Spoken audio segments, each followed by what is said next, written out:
नमस्कार दोस्तों, स्वागत है आपका पेस्टॉक के एक नए एपिसोड में। ये एपिसोड बहुत इंटरेस्टिंग है। आज बात हो रही है एक ऐसे डिपार्टमेंट से, एक ऐसे सरकारी कार्यालय से जो पूरे हिंदुस्तान में पहला है। हम बात कर रहे हैं पॉन्ड्स डिपार्टमेंट की। HPWWMA Haryana ponds and waste water management association, जिसके vice chairperson mister Prabhakar Verma ji हैं, जिनसे हम आज बात करेंगे कैसे ये छोटे छोटे तालाब गांव की खूबसूरती बढ़ाने में काम आते हैं, कैसे नेचर को रीग्रो करने में हेल्प करते हैं, कैसे गांव वालों का हैप्पीनेस इंडेक्स बढ़ाने में काम आते हैं। ये डिपार्टमेंट अपने आप में बहुत इंटरेस्टिंग है कि पूरे हिंदुस्तान में ये पहला ऐसा डिपार्टमेंट था जो हरियाणा में ओपन हुआ। इन तालाबों को, इन जोहड़ों को, इन छोटी छोटी वाटर बॉडीज को रिकवर करने के लिए, जिन्हें बहुत बार हम लोग इग्नोर कर देते हैं या इनसे परेशान होते हैं। तो बात करते हैं इसी चीज पर मिस्टर प्रभाकर वर्मा जी से। Welcome mister Prabhakar, how are you?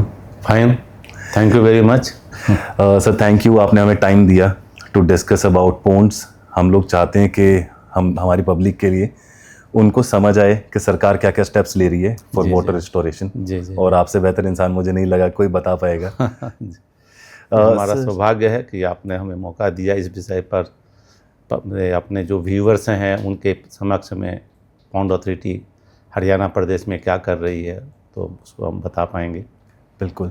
Prabhakar sir, थोड़ा सा अपना जर्नी बताएंगे, कैसा रहा लाइफ जर्नी अभी तक का, क्या क्या आपने किया, किस किस डिपार्टमेंट में आप थे? ऐसा है कि हमारा जो परिवेश रहा है ग्रामीण परिवेश रहा है। मैं ग्रामीण परिवेश से निकला हुआ लड़का हूं और जिसमें मैंने 71 में मैंने इंटरमीडिएट किया था। उसके बाद में मैंने जॉइंट एंट्रेंस एग्जामिनेशन हमने इंजीनियरिंग का दिया, उसमें मेरा सिलेक्शन हुआ था। उस समय तो जिसमें 71 में का जो स्थिति थी उसमें सिर्फ जो स्थिति थी वो सिर्फ मुख्य रूप से 4-5 ब्रांचेस थे इंजीनियरिंग में, civil, electrical, mechanical, electronics, metallurgy, ऐसे थे। तो उसमें एक नया ब्रांच जब हमारी जो मेरिट लिस्ट में आई तो उसमें हमें एक आर्किटेक्चर ब्रांच का भी था। तो उसमें सिविल का बहुत ही रिसेशन था, डिमांड नहीं था। तो एक नया ब्रांच आर्किटेक्चर का शब्द जब आया कि भाई आर्किटेक्चर भी एक नया ब्रांच आया है, उसमें भी आप चाहे तो एडमिशन ले सकते हैं। तो हमने मैंने हमारे जो कजन थे, सीनियर थे इंजीनियरिंग कॉलेज में, तो उनसे हमने पूछा, फिर उन्होंने अपने कलीग से बात की। तो सबको लगा कि एक नया ब्रांच है जो मैंने प्रोफेशनल्स में है, बिल्डिंग कंस्ट्रक्शंस में इसमें रहेगा, तो ज़्यादा न्यू ब्रांच है, इसका स्कोप ज़्यादा होगा। तो मैं बाय डिफ़ॉल्ट और बाय कह सकते हैं बाय चांस, हमने कोई बाय चॉइस नहीं था, बाय चांस हमने फिर आर्किटेक्चर में मैंने ज्वाइन किया। ग्रेट। तो शुरू से चूँकि मेरा ग्रोन अप जो हुआ है संघ में, राष्ट्रीय संघ सेवक संघ के कारण के बचपन से ही मैं जुड़ा रहा, तो उसमें एक रहता है कि कोई भी काम है, कोई भी चुनौती है, उसको यदि हम एज ए चैलेंज लें और हार्ड वर्किंग ऑनेस्टी के साथ यदि करेंगे तो कोई भी हम काम को पूरा कर सकते हैं। बिल्कुल। इसी कॉन्फिडेंस के साथ में मैंने आर्किटेक्चर ब्रांच में किया, क्योंकि उसमें बेसिक रिक्वायरमेंट होती है कि मैंने स्केचिंग आपका फ्री हैंड अच्छा हो, क्रिएटिव माइंड हो, ये थोड़ा बेसिक एप्टीट्यूड टेस्ट होते हैं आर्किटेक्चर ब्रांच में। अब तो उसके टेस्ट भी होने शुरू हो गए हैं, आप compete भी कर जाएंगे यदि मेरिट लिस्ट में हैं आप। तो जब तक एप्टीट्यूड टेस्ट में आप पास नहीं होंगे तो आपको फिर आर्किटेक्चर ब्रांच नहीं मिलेगा। राइट। तो मैंने आज इसको चैलेंज लिया और आज आपके बीच में हैं। और फिर मैंने बीटेक किया, जो 4.5 साल का कोर्स था। फिर मैंने IIT खड़गपुर से मैंने पोस्ट ग्रेजुएशन किया आर्किटेक्चर में ही, master of architects.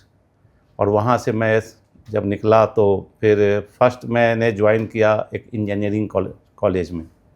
Okay, as a professor. चूँकि बिहार में इंजीनियरिंग कॉलेज में आर्किटेक्चर ब्रांच चलाना बड़ा एक डिफ़िकल्ट काम था, तो सरकार नहीं चला पा रही थी। तो जिस प्राइवेट इंजीनियरिंग कॉलेज में मैंने ज्वाइन किया तो उन्होंने ये चैलेंज लिया कि हम चला के दिखाएंगे। तो उन्होंने हमारे रिक्वायरमेंट के हिसाब से एसोसिएट प्रोफेसर का हमें पोस्ट भी दिया, HOD बना के भी दिया। और हमने फिर जीरो से स्क्रैच से हमने इस्टेब्लिश किया और अपने बच्चों को जो स्टूडेंट्स थे उसमें एडमिट हुए थे उनको हमने national association of student of architecture का नेशनल गेट टुगेदर होता है, नेशनल बॉडी है पूरे आर्किटेक्चर ब्रांच का, उस लेवल पर मैंने अपने कॉलेज के जो डिपार्टमेंट था उस लेवल पर मैं गया। तो वहाँ से मैं करीब 3 साल रहा उसमें। उसके बाद यूपीएससी करके मैं फिर सीपीडब्ल्यूडी में एज ए क्लास 1 ऑफिसर, मेरी फर्स्ट पोस्टिंग कलकत्ता में हुई थी। ओके। कुछ साल मैं कलकत्ता में रहा, फिर ऑन डिपोटेशन में अंडमान निकोबार पोर्ट ब्लेयर में रहा। वहाँ भी हमारे बहुत अच्छे सिग्नेचर बिल्डिंग्स हैं, लैंडमार्क्स बिल्डिंग्स हैं। पहली बिल्डिंग में जो याद है कि यहाँ पर कलकत्ता में हमारे senior architect mister Joginder Singh थे। उन्होंने मेरे ऊपर फेथ रखते हुए, कॉन्फिडेंस रखते हुए एक मल्टी स्टोरीड ऑफिस बिल्डिंग था इनकम टैक्स भुवनेश्वर का, वो सेंट्रल एयर कंडीशन बिल्डिंग, उसकी डिज़ाइन करने का मुझे मौका मिला, सौभाग्य प्राप्त हुआ। उसको हमने उनके गाइडेंस में हमने सक्सेसफुली डिज़ाइन भी किया और उसको बाद में एग्जीक्यूट हुआ। तब तक मैं चला गया था अंडमान निकोबार। ओके। वहाँ पर जो मैं 7 इयर्स का मैंने पीरियड निकाला है वहाँ पे, और प्रशासन का ऐसा सपोर्ट था कि हमारे अर्बन मंत्रालय हमसे वापस बुलाते थे लेकिन वो वहाँ से आने नहीं देते थे। अब उस पीरियड में हमने बहुत ही सारे office buildings, guest houses, different islands में, पोर्ट ब्लेयर्स में हमने under the guidance of the requirement of the government Andaman Nicobar administration में हम लोगों ने एक क्या कहते हैं उसको, एक कंप्रेस्ड टाइमलाइन में, ओके, जो कि जो नॉर्मल वे नहीं हो सकता है कि किसी बिल्डिंग को कंसेप्चुलाइज करना, फिर उसका टेंडर, सो मेनी थिंग्स, फिर एजुकेशन में 3 साल लग जाते हैं। वहाँ 9 मंथ्स में, 10 मंथ्स में हम लोगों ने बिल्डिंग कंप्लीट करके फ्रॉम कंसेप्चुअल स्टेज से लेकर उसको एजुकेशन और इनॉग्रेशन स्टेज तक हमने काम किया है। डे एंड नाइट 365 डेज हम लोगों ने काम किया। दैट वाज वेरी मैंने यादगार अभी भी है, किस सिचुएशन में कितने एडवेंचरस, ओपन सी में मैंने ओपन आइलैंड में जाके भी हम लोगों ने काम किया है। सारी चीज़ें वो एक अलग से लाइफ का अभी भी ज़िंदगी में अभी याद पड़ेंगे। फिर वापस मैं जब यहाँ गाज़ियाबाद आया, ट्रेनिंग एकेडमी हमारी है, वहाँ भी कुछ साल हम लोगों ने एकेडमी में, चूँकि मेरा बैकग्राउंड था भी, तो हमने ट्रेनिंग एकेडमी में भी कुछ साल गुजारे। वहाँ पे हमारे ऑफिसर्स को उसमें करने का है कि वो एक टर्निंग पॉइंट था कि हमारे सीपीडब्ल्यूडी में ड्राइंग बोर्ड से हम कंप्यूटर पर हम वो स्विच ओवर कर रहे थे, टोटल ट्रांसफॉर्मेशन था। तो फ्रॉम ड्राफ्ट्समैन टू लेकर क्लास 1 ऑफिसर जो हमारे आर्किटेक्ट थे, सबको ट्रेनिंग देनी थी ऑटोकैड पे।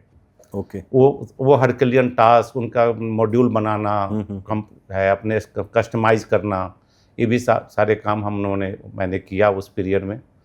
और फिर हमारी posting as a senior architect वहाँ लखनऊ में हुई, जिसके मेरे पास पूरा उत्तर प्रदेश और उत्तराखंड मेरा जुरिडिक्शन था। तो प्लेन एरिया भी था और हिली एरिया भी था, उत्तराखंड जैसा हिल एरिया। वहाँ भी हम लोगों ने चैलेंज को काम किया। अच्छे अच्छे बिल्डिंग्स जो होते हैं क्लाइमेट के हिसाब से, टोपोग्राफी के हिसाब से हम लोगों ने उसको काम मैंने डिज़ाइन किया। और मेरी लास्ट पोस्टिंग मेरी रही यहाँ पे चंडीगढ़ में, जो नॉर्थर्न रीजन 1 जो सीपीडब्ल्यूडी का अपना जो है, जो हरियाणा से लेकर जम्मू एंड कश्मीर तक का नॉर्थर्न रीजन 1 कहलाता है, उसमें मैं चीफ आर्किटेक्ट होके आया। फिर उसमें एडिशनल डीजी होके मैंने वहाँ काम किया और नवंबर 2016 में मैंने रिटायर हुआ। तो इस जर्नी में काफ़ी अच्छे अनुभव आए। और मेरा एक तो शुरू से ही रहा है कि मैं किसी भी डिज़ाइन को मैं ओन करता था, और मैं किसी प्रोजेक्ट को आउटसोर्स होने नहीं देता था। ओके। कि मेरा अपना था एक बिलीव था कि भाई अच्छा होगा या बुरा होगा वो मेरा होगा। बहुत बढ़िया। मैंने बुराई तो ना, लेकिन यदि बुराई भी लेनी होगी तो मैं अपने काम के मैं खुद बुराई लूँगा, लेकिन दूसरे की बुराई का काम का मुझे बुराई मिले वो मैं पसंद नहीं करता था। तो इस कारण से मैंने कई जगह पर कहीं भी हमने आउटसोर्स होने नहीं दिया और सारे काम मैंने अपने खुद किए हैं। और एक आर्किटेक्ट का होता है कि किसी भी काम को इन्वॉल्व होकर करना, वो हमने जस्टिफाई किया है उनकी टोपोग्राफी के हिसाब से, फंक्शनल जो रिक्वायरमेंट होता है उसके हिसाब से, यूजर पॉइंट ऑफ व्यू से। और मोर ओवर मैंने जो क्लाइमेटिक जो चीज़ें होती हैं, जो इंडियन जो आर्किटेक्चर है उसको ध्यान में रख के हमने डिज़ाइन किया। और जहाँ भी डिज़ाइन किया वो आज भी लैंडमार्क है ये हमारी इस जर्नी का। और उसके बाद में मैं हरियाणा पाउंड अथॉरिटी में आफ्टर रिटायरमेंट मुझे एक मौका मिला, तो मैं फिर हरियाणा पाउंड अथॉरिटी में अक्टूबर 2018 से मैं यहाँ काम कर रहा हूँ। ये सर, हमारी एक जर्नी है। बहुत बहुत मोटिवेशनल कहूँगा जर्नी आपकी, goes from sea to hills to mountains, सब कुछ आपने देखा। और एक बीइंग एन आर्किटेक्ट बहुत डिफिकल्ट होता जी, है, जी। डिफरेंट डिफरेंट टोपोग्राफी में, डिफरेंट डिफरेंट एनवायरनमेंट में काम करना, और that too in a deadline कि हमें इतने समय के अंदर करना ही करना है। बिल्कुल बिल्कुल। डिफरेंट टाइप ऑफ क्लाइंट्स होते हैं, उनके अपने विम्स होते हैं, उनके अपने होते हैं। एक इसी में मैं एक थोड़ा सा शेयर करना चाहूँगा, जो लास्ट एक्सपीरियंस मेरा चंडीगढ़ का था, जो इनकम टैक्स का एक रीजनल ट्रेनिंग इंस्टीट्यूट मोहाली में डिज़ाइन करने का मौका मिला। तो उसमें हमारी जितनी अभी उतने सालों का जो मेरा जो अनुभव था, जो स्किल था, जो प्रिंसिपल ऑफ आर्किटेक्चर था, उन सबको ध्यान में रख के हमने उसके कैंपस का हम लोगों ने डिज़ाइन किया था। वो एरोडायनामिक्स जो भी चीज़ हो सकती है प्रिंसिपल ऑफ आर्किटेक्चर, वो हमने उसको डिज़ाइन करके जो हमारा बेस्ट जो चीज़ हो सकती थी हमने उसको बना के दिया था। है उसमें 3D बनाना है। लेकिन जो कम समटाइम्स क्लाइंट ऐसे होते हैं, वो चाहते हैं कि वो जो चाह रहे हैं वही बने, जबकि उनका कोई फील्ड नहीं है, उनकी कोई एक्सपर्टीज नहीं है, उसके बावजूद भी वो चाहते थे कि मैंने कि ओवर राइट करना। वो उनका एक पैसा आया कि भाई आप अपना आर्किटेक्ट को मेरे ऑफिस में बैठा दो, मेरे साथ में मैं करवाऊंगा। हमने कहा कि मुझे गुस्सा भी आया, लेकिन मैंने पोलाइटली उनको कहा कि ऐसा है कि हमारे आर्किटेक्ट एग्जीक्यूटिव इंजीनियर लेवल के ऑफिसर्स होते हैं, आपको यदि यही आपका ही अपना जो विजन करवाना है तो फिर मार्केट में बहुत सारे लोग हैं अब अवेलेबल, उनको आप हायर करिए और डिज़ाइन कराइए। तो फाइनली उसकी अपनी एक बीम्स थी, उसके प्रेजेंटेशन हम लोगों ने नागपुर में भी जाकर दिया, लेकिन उसका अपना था कि नहीं, जो CPW ने जो डिज़ाइन किया है उसको नहीं अप्रूव करवाना है। उन्होंने अपना पहले से ब्रीफ किया था अपने बॉस को, तो खैर उनकी अपनी अपना था, लेकिन आज भी वो बिल्डिंग बनी नहीं वो। लेकिन हमारे जो साथ में मेरे साथ जो कलीग था वो बड़ा ही डिप्रेस था कि हम लोगों ने इतना मेहनत किया, सब कुछ किया, लेकिन उसका अप्रिसिएशन नहीं मिला। हमने कहा कोई चीज़ें मैंने जाया नहीं जाती, लेकिन हमने अपना बेस्ट की दिया है, बाकी उनका मैंने है लुकआउट है कि क्या करना चाहते हैं। यूजर तो वही है, नहीं किया, जो करेंगे अपना करें वो। लेकिन वही ड्राइंग, वही डिज़ाइन हमारा CPWD डे में, एनुअल हमारा डे बनता है एवरी 12 जुलाई को। तो उसमें से जितने भी पूरे ऑल ओवर इंडिया के जितने भी आर्किटेक्ट जो हमारे यूनिट्स हैं, आर्किटेक्चर यूनिट्स में जो हैं, senior architect, chief architect office में जो भी बेस्ट मैंने डिज़ाइन का कंपटीशन उसमें होता है, उसका भी प्राइज़ मिलता है, फर्स्ट सेकंड थर्ड। तो वो जो उन्होंने जो क्लाइंट ने जिसको एक्सेप्ट नहीं किया, DTRTI की जो रीजनल ट्रेनिंग इंस्टीट्यूट बिल्डिंग को, वो हमारे CPWD डे में वो फर्स्ट प्राइज़ हम लोग को मिला। बहुत बढ़िया। तो हमारे सबके लिए बहुत बड़ा एक इंकरेजमेंट था। हमारे जो कलीग था बेचारा बहुत फ्रस्ट्रेट था। हमने कहा कि देखो, जहाँ पर जो चीज़ को जिसकी वैल्यू जो समझता है वो उसको उसने अप्रिशिएट किया। वो उसका अनफॉर्चुनेट उसका था दुर्भाग्य कि उसको उसने अप्रिसिएशन नहीं दिया, तो उसका बात है। राइट। कभी कभी ऐसे फेस हमें क्लाइंट से होते रहते हमारे। तो सर ये 2016 में आप रिटायर हुए, उसके बाद 2018 में आपने पॉन्ड्स अथॉरिटी ज्वाइन किए। बीच के समय में भी गवर्नमेंट डिपार्टमेंट सर्व कर रहे थे या कुछ और कर रहे थे? हाँ, क्योंकि अब मेरा अपना जो अपना रहा है विजन रहा है, उस कारण से लोग मैंने जानते भी थे। तो कुछ यूनिवर्सिटीज़ में as a adviser, as a consultant मैं जाना शुरू किया, जैसे गुरु जम्बेश्वर यूनिवर्सिटी। उनके चूँकि काफ़ी काम डेवलप हो रहे थे, डिज़ाइन हो रहे थे, लेकिन कोई प्रॉपर आर्किटेक्ट उनके नहीं थे, आउटसोर्स करके काम कराते थे। लेकिन वो जो ड्राइंग है वो उनके हिसाब से है कि नहीं, उनको यूजर जो रिक्वायरमेंट को फंक्शनल सेटिस्फाइड करता है कि नहीं करता है। मैंने नॉट अदरवाइज, लेकिन जनरली जो आर्किटेक्ट जो प्राइवेट में होते हैं उनका डिफरेंट एक उनका विजन होता है। राइट। यदि वो उसी फील्ड का कोई बंदा उसको चेकिंग ना करे तो वो क्लाइंट को जनरली वो बात उस समय समझ में नहीं आती कि क्या कमियां हैं इसमें। वो बाद में जब 3D मैंने बिल्डिंग एग्जीक्यूट हो जाती हैं तो वो लगता है कि भाई हमारे इसमें एक कमियां थी, तो वो बाद में उसको आप सुधार नहीं सकते। बिल्कुल। तो एट दैट टाइम में फिर उन्होंने मेरी सेवाएं ली थी, और उसके बाद में कुछ हम संघ से जुड़े हुए रहे। तो जो बाकी समय में हम एक अपना एक संस्था है, अपना प्रेरणा शोध संस्थान नोएडा में ही, तो मैं यहाँ से शिफ्ट हो गया था गाजियाबाद इंदिरापुरम। तो मैं बाकी समय में अपना उसमें वॉलंटरली उसमें मैं सेवा देता था। ओके। तो ये अपॉर्चुनिटी जो है पॉन्ड्स को हेड करने का, तो कहाँ से आया था? ये आपने अप्रोच किया था इसको हैंडल करने के लिए, आपको अपॉर्चुनिटी मिला था? असल में क्या है कि सरकार को, जैसे चूँकि मैं चंडीगढ़ में था और संघ से जुड़ा हुआ था, उसमें अपने यहाँ के मुख्यमंत्री, अपने हरियाणा प्रदेश के माननीय मनोहर लाल खट्टर जी, जो अभी अपने भारत सरकार में केंद्रीय मंत्री हैं, वो बहुत ही विजनरी थे। और उस समय जो प्रदेश की स्थिति, पानी की स्थिति, तो वो मैंने सबको था कि भाई पानी की कमी हो ही रही है दिन पर दिन, और आगे की समस्या और भी बढ़ेगी। तो उन्होंने इस विषय पर चर्चा शुरू किया, और वहाँ ना किसी लेवल पर उन्होंने चर्चा की होगी, तो उन्होंने कुछ नाम मेरा सुझाया होगा उनको। तो मैंने फिर उन्होंने मुझे बुला के पूछा, तो मैंने बताया कि चूँकि मैं बेसिकली आर्किटेक्ट हूँ, और आर्किटेक्चर में इस सारे वाटर बॉडी भी एक एलिमेंट्स हैं पार्ट ऑफ द डिजाइंस में। तो वो तो हमारे हम तो सेंसिटिव उसके प्रति रहते ही हैं, और हमारा जो रहता ही है कि भाई क्लाइमेट, जो बिल्डिंग है वो क्लाइमेटिक माने रिस्पॉन्सिव बने। तो उस हिसाब से हमारा बेसिक नॉलेज है। तो जो भी काम यदि ऐसा मिलेगा तो बहुत मैंने पॉन्ड रिस्टोरेशन का काम हमारा लिए एक तरह से मिशन होगा, क्योंकि पानी की तो बहुत बड़ा एक है काम है बचाना। तो एज ए मिशन के रूप में हम लेंगे, यदि ऐसा मौका मिलेगा तो हम उसमें हम सहयोग करेंगे, जो भी हमसे बेस्ट बन सकता है। ऐसी बातचीत उनसे हुई थी, अनौपचारिक चर्चा हुई थी माननीय मुख्यमंत्री, पूर्व मुख्यमंत्री जी से।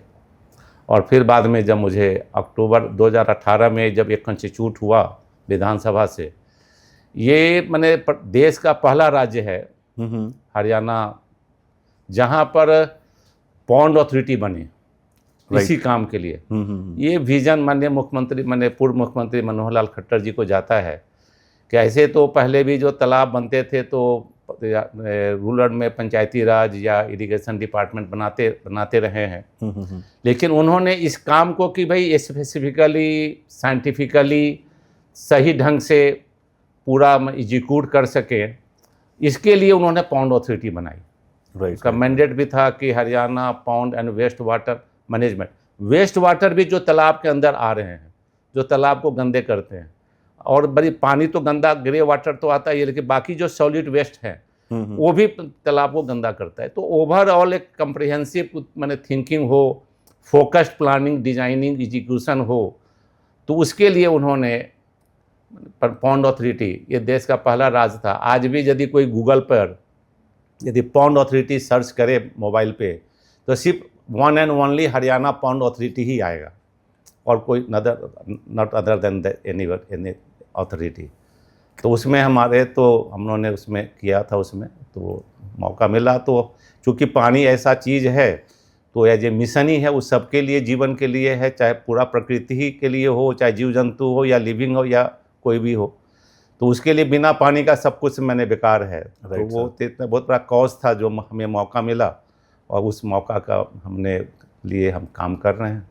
Sir, as you told me कि ये सबसे पहले डिपार्टमेंट है जो पोन्ड्स के ऊपर काम कर रहे हैं, तो मैंडेट्स जो हैं, जो एक रेगुलर डिपार्टमेंट है, अगर मैं लेट्स से रेवेन्यू डिपार्टमेंट है हम लोग के, या फिर हमारे ट्रांसपोर्ट डिपार्टमेंट है, रोड मेकिंग NHAI है, तो उनका रेगुलर वर्किंग के साथ उनके स्टेप्स बन चुके हैं, how they have to work, norms क्या है, रूल्स क्या हैं। जी जी, बिल्कुल एक नए डिपार्टमेंट को चलाना बहुत चैलेंजिंग, बहुत चैलेंजिंग था, और आगे कोई हेडवे नहीं था, और स्क्रैच से ही शुरू करना था। राइट। तो सबसे पहले तो काम ये था कि जो हमारे पाउंड्स हमारे हरियाणा में हैं पाउंड्स, वो कितने हैं। राइट। तो उसमें हमारे प्रिंसिपल सेक्रेटरी, अभी वर्तमान में अभी चीफ सेक्रेटरी हैं श्रीमान अनुराग रस्तोगी जी, उस समय जब एक गठन हुआ तो उसमें वो प्रिंसिपल सेक्रेटरी इरिगेशन थे, वो IWRD, और हमारा पॉन्ड अथॉरिटी के जो नोडल डिपार्टमेंट वो इरिगेशन ही था। तो उसमें जो उनका भी बहुत बड़ा विजन था, अपने पूर्व मैंने जैसे अभी वर्तमान में जो चीफ सेक्रेटरी साहब हैं अनुराग रस्तोगी जी, कि पहले तो एक ऐप बनाया गया कि पॉन्ड डाटा मैनेजमेंट सिस्टम, जिसमें उसमें पहले तो पैरामीटर्स बहुत ज़्यादा थे, फिर बाद में उसको 24 पैरामीटर्स पर हम लोग लेकर आए। इसमें सारे डिटेल्स, किसी भी पॉन्ड्स के पूरी कुंडली, लॉन्गिट्यूड, लैटिट्यूड, प्रेजेंट कंडीशन, कितना पोल्यूटेड है, कि क्लीन है, कि ड्राई है, इस सारी चीज़ें, उसका यूजेज क्या है, आबादी के अंदर है कि आबादी के बाहर है, उसका सोर्स ऑफ फीलिंग क्या है, वो रिलीजियस है या हिस्टोरिकल है, कब्जा है कि कब्जा नहीं है, ये सारे पैरामीटर्स उस पर ऐप पे बने थे। और उसमें इरिगेशन डिपार्टमेंट के फील्ड ऑफिसर्स को और पंचायती राज के फील्ड ऑफिसर्स को 22 ज़िले थे, 11 ज़िले उनको दिए गए थे और उस पैरामीटर्स पर ऑनलाइन वो डाटा फीड करके आज हमारा जो पाउंड एटलस है वो पब्लिक डोमेन में उपलब्ध है। पाउंड डाटा मैनेजमेंट सिस्टम के माध्यम से सारे जो हमने जो 24 पैरामीटर्स आपको बताए उसके अंतर्गत में रियल टाइम क्लासिफाइड होकर डेस्कटॉप पर अवेलेबल रहता है एज ए पाउंड एटलस।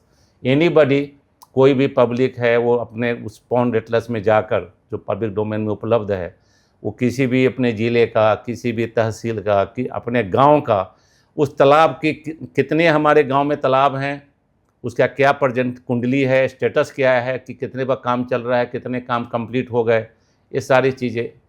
उसके बाद में जब मैं आया उसमें तो डाटा सिर्फ कलेक्शन हुआ था, बेसिक सारी इन्फॉर्मेशन थी।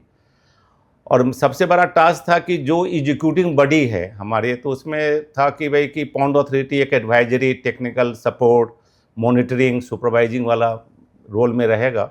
Executing department already development and panchayat में पब्लिक वर्क्स डिपार्टमेंट है, दूसरा हमारा अर्बन लोकल बॉडी में अर्बन लोकल बॉडी है, उसको ही हम यूज करेंगे, उनका जो इंजीनियरिंग इंफ्रास्ट्रक्चर्स है।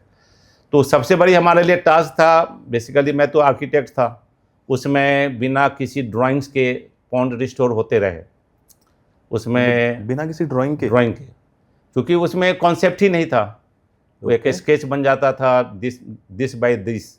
एक हम जब मैंने ज्वाइन किया तो मेरे सामने एक आया ड्राइंग, एक राखी गढ़ी का, उसमें एक था उसमें कि भाई किसको रिस्टोर करना है पाउंड को। तो मेरे पास आया कि दिस बाय दिस का एक रेक्टेंगल, स्विमिंग पूल टाइप का रेक्टेंगल का ड्राइंग आई, उसका एस्टिमेट आया। तो मैं, क्योंकि मैं तो 32 साल मैंने तो एज ए आर्किटेक्ट मैंने गुजारे प्रोफेशन में, तो हमारे यहाँ तो एक चीज़ भी बिना ड्राइंग के और डिजिटल सर्वे के बनती नहीं थी। तो मैंने कहा कि भी बेसिक क्वेश्चन था मेरा मन में आया कि भाई कोई भी नेचुरल पाउंड रेक्टेंगल तो हो ही नहीं सकता, ये जस्ट लाइक जो स्केच था वो स्विमिंग पूल का लेंथ बाय ब्रेथ था। तो मैंने कंसर्न एग्जीक्यूटिव इंजीनियर से मैंने बात की कि भाई ये रेक्टेंगल कैसे है। तो उन्होंने कहा कि सर मैंने तो एक लेंथ नापा है और विड्थ नापा है, उसके हिसाब से हमने रेक्टेंगल बना के उसका एस्टिमेट बना दिया। तो मैं फिर साइट पर गया, वो पहला एक टर्निंग पॉइंट था in the history of the Haryana pound authority. जब मैं देखा कि तो नेचुरल साइट था और साथ में और भी 2 तालाब और साथ में मैंने जस्ट 20 फीट 25 फीट पर 3 तालाब बने हुए थे। और वो चूँकि ASI प्रोटेक्टेड एरिया भी है, वो मोहनजोदारो के समय का वहाँ का हिस्ट्री है वो राखी गढ़ी, वो मैंने इंटरनेशनल मैप में भी है वो। तो मैंने कहा कि भाई कि इसको फिर हमें थोड़ा सा एक ऐसा बनाना चाहिए कि हमारे यदि कल हो गए टूरिस्ट प्लेस बनेगा ही बनेगा तो हमारे पॉइंट्स भी ऐसे बने हों। तो हमने उसी समय, हमारे पास कोई सर्वेयर ऐसा कुछ, हमारे पास कोई इम्पैनल कोई नाम नहीं था, लेकिन चूँकि मैं गुरु जम्बेश्वर यूनिवर्सिटी में, जैसे मैंने पहले बताया, मैं जाता रहा था एज एडवाइज़र, तो मेरे पास नॉलेज में था कि एक बंदा जो उसे पूरे, मैंने उस कैंपस का भी हमने सर्वे करवाया था, डिजिटल सर्वे, जिससे कि पूरे कैंपस का up to date master plan उपलब्ध बन जाए। तो मैंने वहाँ के कंसर्न एग्जीक्यूटिव इंजीनियर को मैंने फ़ोन किया कि उस बंदे को, और हमारे पास में जो एग्जीक्यूटिव इंजीनियर थे साइट पे, हमने उनकी आपस में बात करा दी। हमने बोला कि इनसे आप कह के इसकी डिजिटल सर्वे करवाओ कैड में। तो उसका डिजिटल सर्वे बना। वो तो मैंने 3 पाउंड का करवाया, पहले तो सिर्फ 1 ही पाउंड का था, तो मैं अमाउंट नहीं बताऊंगा, लेकिन वो 3 पाउंड का फिर मैंने सर्वे करवाया। मैंने फिर उसी डिवीज़न को मैंने कहा कि इसका आप इसके इस कंपोनेंट के हिसाब से जो हम लोगों ने डिसाइडेड, गवर्नमेंट से डिस्कशन करके, माननीय मुख्यमंत्री जी से बात करके, जो कंपोनेंट्स इसमें क्या क्या होने चाहिए एक आइडियल नेचुरल पाउंड में, उसके हिसाब से हमने उसको कहा कि एस्टिमेट बनाओ। तो आपने जो काम जितने कॉस्ट में 1 पाउंड का कॉस्ट था, उससे कम कॉस्ट में वो 3 पाउंड की एस्टिमेट बनी थी। वाह। और मैं जब उसमें देन चीफ सेक्रेटरी से मैंने जब बात की या उनको मैंने कंपैरिजन दिखलाया तो वो भी चौंक गई। मैडम केशनी आनंद थी उसमें चीफ सेक्रेटरी। तो मैंने बताया कि पहले की ये ड्राइंग है, उसके आधार पर ये एस्टिमेट है, और हमने 3 तालाबों का हमने डिजिटल सर्वे करवाया है कैड से, उसकी वर्किंग ड्राइंग का हमने बनवाई है, वही डिवीज़न फिर से इसको एस्टिमेटिंग किया है, उसका एस्टिमेट ये है। तो उनको भी बड़ा मैंने था। फिर उन्होंने भी डिसाइड किया कि भाई नहीं, कि भाई कि कोई भी तालाब होगा सो हम बिना ड्राइंग के नहीं बनाएंगे। और ये चीज़ हमने माननीय मुख्यमंत्री जी के साथ में जब मीटिंग हुई, प्रेजेंटेशन हुई, तो वहाँ भी मैंने ये कंपैरिजन हमने उनको दिखलाया। तो फिर सरकार भी ने इस पर एक मैंने डिसीजन लिया और उनका एक आदेश पारित हुआ कि आज के बाद से कोई भी तालाब, कोई भी डिपार्टमेंट बिना पॉन्ड अथॉरिटी के अप्रूव्ड ड्राइंग्स के एग्जीक्यूट नहीं करेगा। ये सबसे बड़ा टर्निंग पॉइंट था। तो जो मैं एज आर्किटेक्ट में मेरी सबसे बड़ा एक तो तक करके crores and crores of rupees जो सिंपली मैंने प्लान वे में जो वेस्ट हो रहा था वो हमने सरकार के बचाए। तीसरा सबसे बड़ा टास्क हमारे लिए था कि जो एग्जीक्यूटिंग डिपार्टमेंट था उनको ये आदत नहीं थी ड्राइंग फॉलो करने की, ड्राइंग को ठीक हिसाब से एग्जीक्यूट करने का।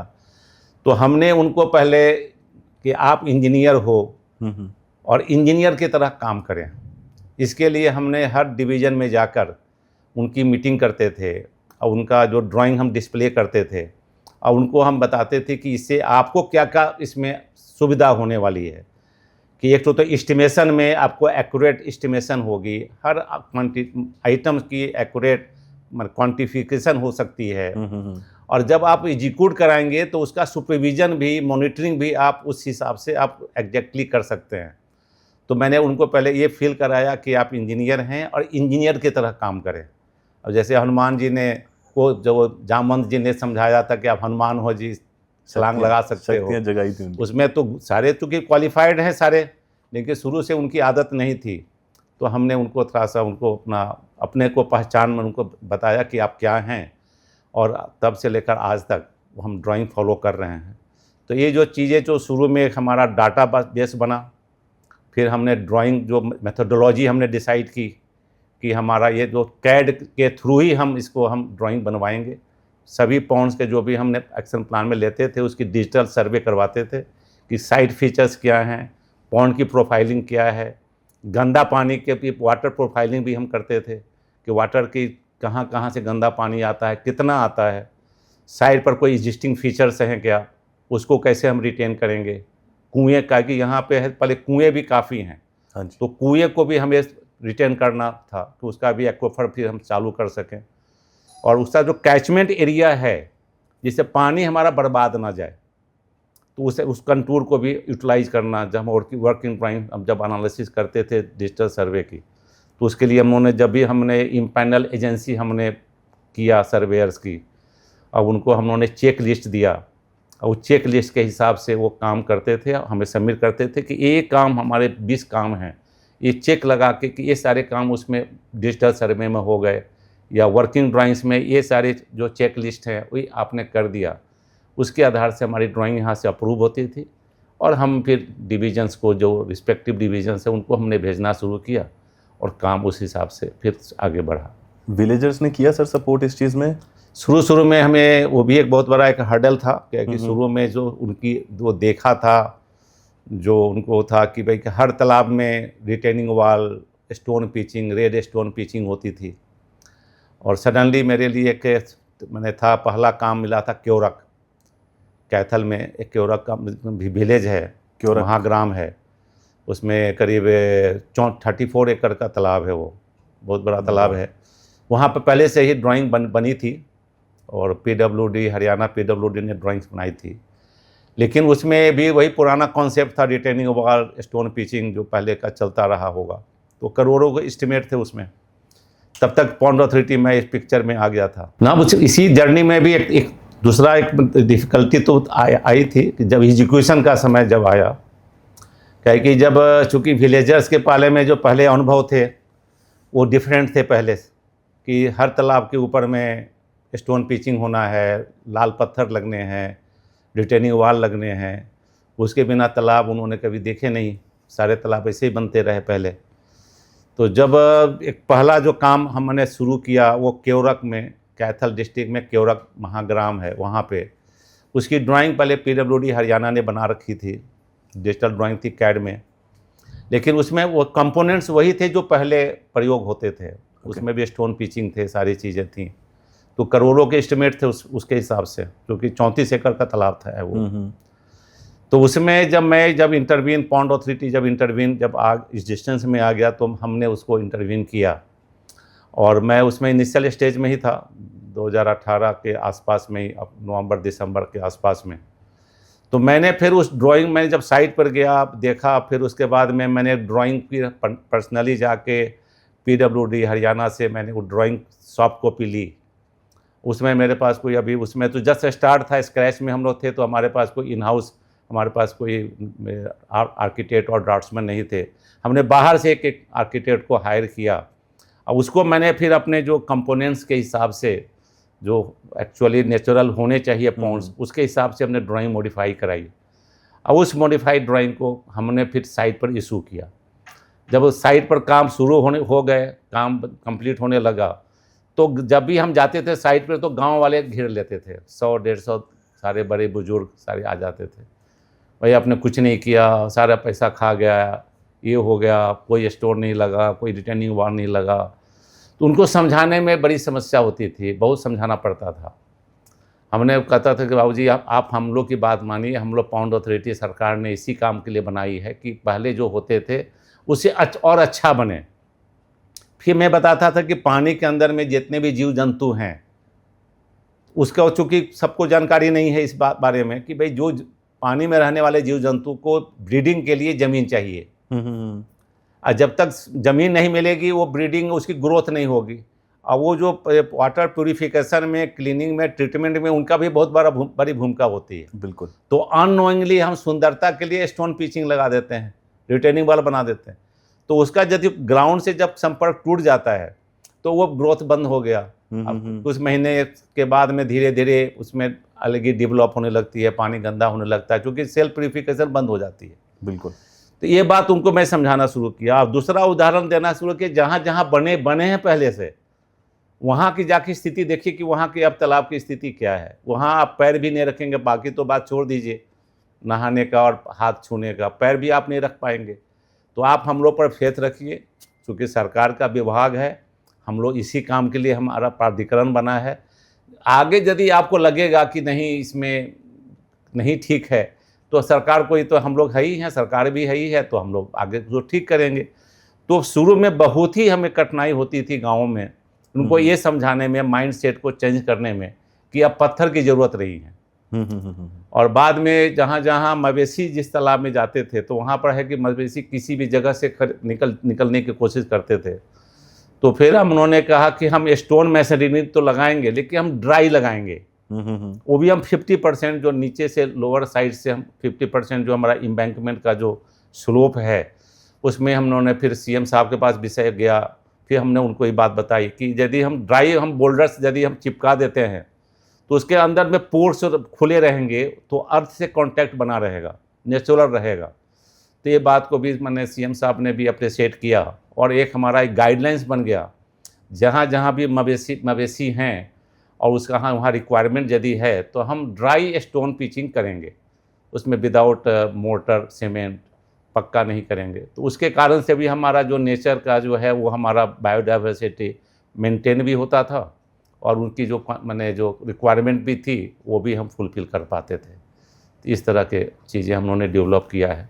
ओके। तो सर अभी जब भी आप कोई पॉन्ड को रिस्टोर करते हो, क्या कुछ जाता है उसके अंदर, क्या क्या चीज़ें उसके अंदर इम्प्लीमेंट की जाती हैं? हाँ, तो वो बहुत अच्छा था कि हम लोगों ने जो, जैसे मैंने बताया कि हम लोगों ने कंपोनेंट फाइनलाइज किया कि जब हम करेंगे तो क्या क्या उसमें काम करेंगे। तो हमारा जो था कि पहले तो डी वाटरिंग, जो गंदा पानी है उसको डी वाटर करेंगे, ठीक है। और जब डी वाटर हो जाएगा तो नीचे के जो स्लजेज हैं वो ड्राई होने के बाद स्लज को निकालेंगे, एक्सकेवेशन हो जाएगी तो उसकी गहराई बढ़ेगी, ठीक है, जिससे पर्कोलेशन हमारा फिर से ठीक हो जाए। जहाँ पर अवेलेबल साइट हमारे पास अवेलेबल है, उसकी साइज़ भी हम बढ़ा देते थे, तो हमारी होल्डिंग कैपेसिटी भी इनहेंस हो जाती थी। उसके बाद में जो स्लोप हमारे एम्बैंकमेंट बनते हैं, पहले जो स्टोन पिचिंग से बनते थे, वो हमने स्लोप ऐसा मेंटेन किया 1:3, 1:5, बड़े पॉन्ड है तो 1:5 का, छोटे पॉन्ड है 1:3, जिससे कि हमारा सॉइल इरोजन ना हो, और कहीं कोई नीचे गिर भी जाए तो वो लुढ़क के पानी में ना जाए, सडनली उसको डेप्थ ना मिले। ओके। ये कॉन्सेप्ट, जैसे आप समुद्र के अंदर में जहाँ पर बीचेज हैं, हाँ जी, हाँ जी, सडनली डेप्थ नहीं मिलता, बिल्कुल। तो बीचेज वहीं बनते हैं जहाँ पर ग्रेजुअल बड़ी लाइट एकदम स्लोप होते हैं। जैसे जैसे टाइड बढ़ता जाता है आपका डेप्थ मैंने आपका है, आप पीछे हटते जाते हैं। जैसे जैसे पानी लो टाइड हो गया, अब स्लोप के किनारे आप जाके उसी हिसाब से स्नान कर सकते हैं। तो उसमें बहुत मैंने उसी तरह से तालाब में भी हम लोगों ने वही किया कि इरोजन, सॉइल इरोजन ना हो। स्टीप जहाँ स्लोप बनते थे वहाँ पर थोड़ी सी बारिश हो गई, लोग चलने लगे, वो पूरा का पूरा मिट्टी बंद नीचे टूट के निकल के आ जाएगा। तो उसको बचाने के लिए हम लोगों ने 1:3 1:5 का कॉन्सेप्ट रखा कि पूरा जो मैंने JCB से लेयर वाइज कम्पैक्शन हो और उसको हम स्लोप मेंटेन करें कि मैंने एक तो हमारे डूबने से पानी में उससे बचाव हो जाए और दूसरा कि इरोजन ना हो। उसके बाद में जो एम्बैंकमेंट बनते थे वो मिट्टी के ही सारे बनते थे। तो उसके बाद में जो पॉन्ड के साइड में जो हमारे स्लोप्स हैं, जो ऊपर हम 2 फीट छोड़ देते थे, इन जनरली हम 10 फीट का हम पॉन्ड्स का गहराई बनाते हैं, 8 फीट वाटर बॉडी के लिए और 2 फीट फ्री बोर्ड कि मानसून सीजन में जो कैचमेंट एरिया का जो पानी है उसको भी होल्ड कर सके। तो वो जो 2 फीट फ्री बोर्ड है उसमें घास लगाना, दूब लगा देना जैसे कि रुक जाए, छोटे छोटे पौधे लगा देना जैसे कि ज़मीन को पकड़ होल्ड कर सके। ऊपर का जो फ्लैट सरफेस है उसमें फ्रूट बियरिंग ट्रीज, ओके, नीम है, बरगद है, पीपल है, गुल्लर है, जामुन है, ऐसे माने अमरूद है, ऐसे पेड़ पौधे लगाना जैसे कि जो एक्सटिंक्ट होते जा रहे हैं जो फ्रूट ईटर बर्ड्स, उनका भी घोंसला बन सके। ओके, जो हमारे नेचर में, पर्यावरण में, इकोसिस्टम में उनका फर्दर हमारा इन्हेंसमेंट हो जाए, हमारा इकोसिस्टम बचे। क्योंकि हर मैंने जितने भी प्रकृति में जो भी चीज़ है वो उसके प्रकृति को सर्वाइव करने में, मेंटेन करने में उनका भी बहुत बड़ा रोल है। बिल्कुल। तो उसके लिए हम लोगों ने फ्रूट मैंने बर्ड्स मैंने बेरिंग बर्ड्स जो नेटिव उस एरियाज़ के हैं उसको हमने ड्राइंग्स पर हमने नेम के साथ में, स्पेसिंग के साथ में लगवाना शुरू किया। पहले हम लोगों ने वॉकवे और सोलर लाइट्स और बेंचेज हम लगाते नहीं थे।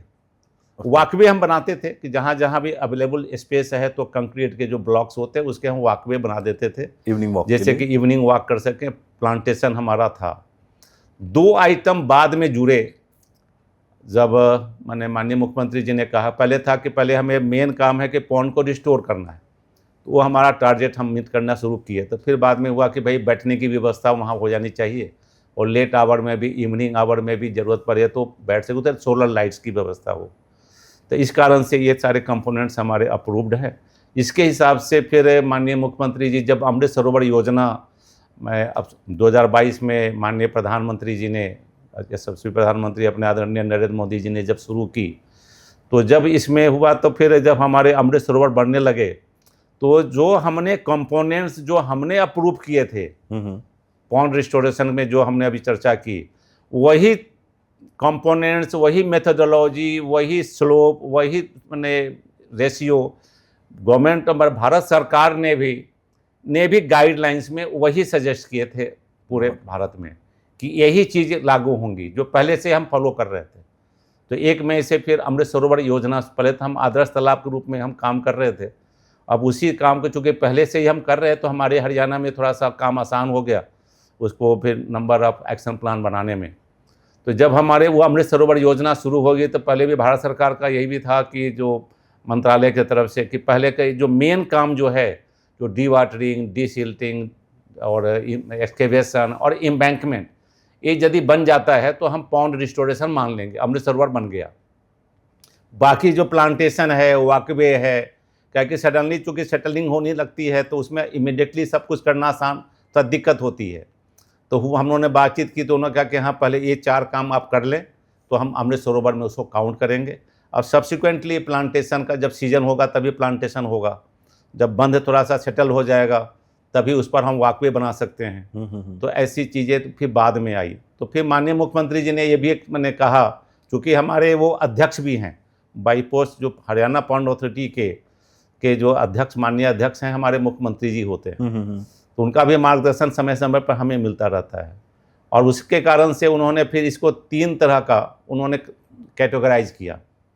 ये देश में पहला राज्य है जहाँ पर अमृत सरोवर को भी 3 तरह से हम लोगों ने डिफाइन किया।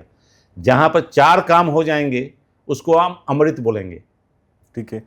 जहाँ पर फिर अब प्लांट फर्दर उसमें जो ऐसे जो पॉन्ड जहाँ पे ये 4 काम हो चुके हैं, और उस पर हम प्लांटेशन, वॉकवे, फिर आरसीसी बेंच और सोलर लाइट्स, ये 4 काम और यदि हम जिस पॉन्ड पे हम कर देंगे उसको हम अमृत प्लस बोलेंगे।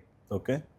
और तीसरा जो था अमृत प्लस प्लस, ऐसे तालाब जहाँ से इनकम आना शुरू हो जाए, ओके। मछली पालन के माध्यम से या टूरिज्म के बोटिंग के माध्यम से या माइक्रो इरिगेशन के माध्यम से, तो ऐसे तालाब को हम लोगों ने आइडेंटिफाई किया कि अमृत प्लस प्लस करेंगे। तो उसी हिसाब से हम डाटा को भी मॉनिटर करते हैं, हमारे जो फील्ड ऑफिसर्स हैं डिपार्टमेंट्स के, रिस्पेक्टिव डिपार्टमेंट के, वो पॉन्ड डाटा मैनेजमेंट में उसको अपलोड भी करते हैं। तो ये नया एक फीचर हम उन्होंने हरियाणा में ही है, अमृत, अमृत प्लस और अमृत प्लस प्लस, इसके हिसाब से हम काम करते हैं। अभी हरियाणा में सर अमृत प्लस प्लस में कितने होंगे? अमृत प्लस प्लस में हमारे लगभग 370 के करीब बन गए हैं।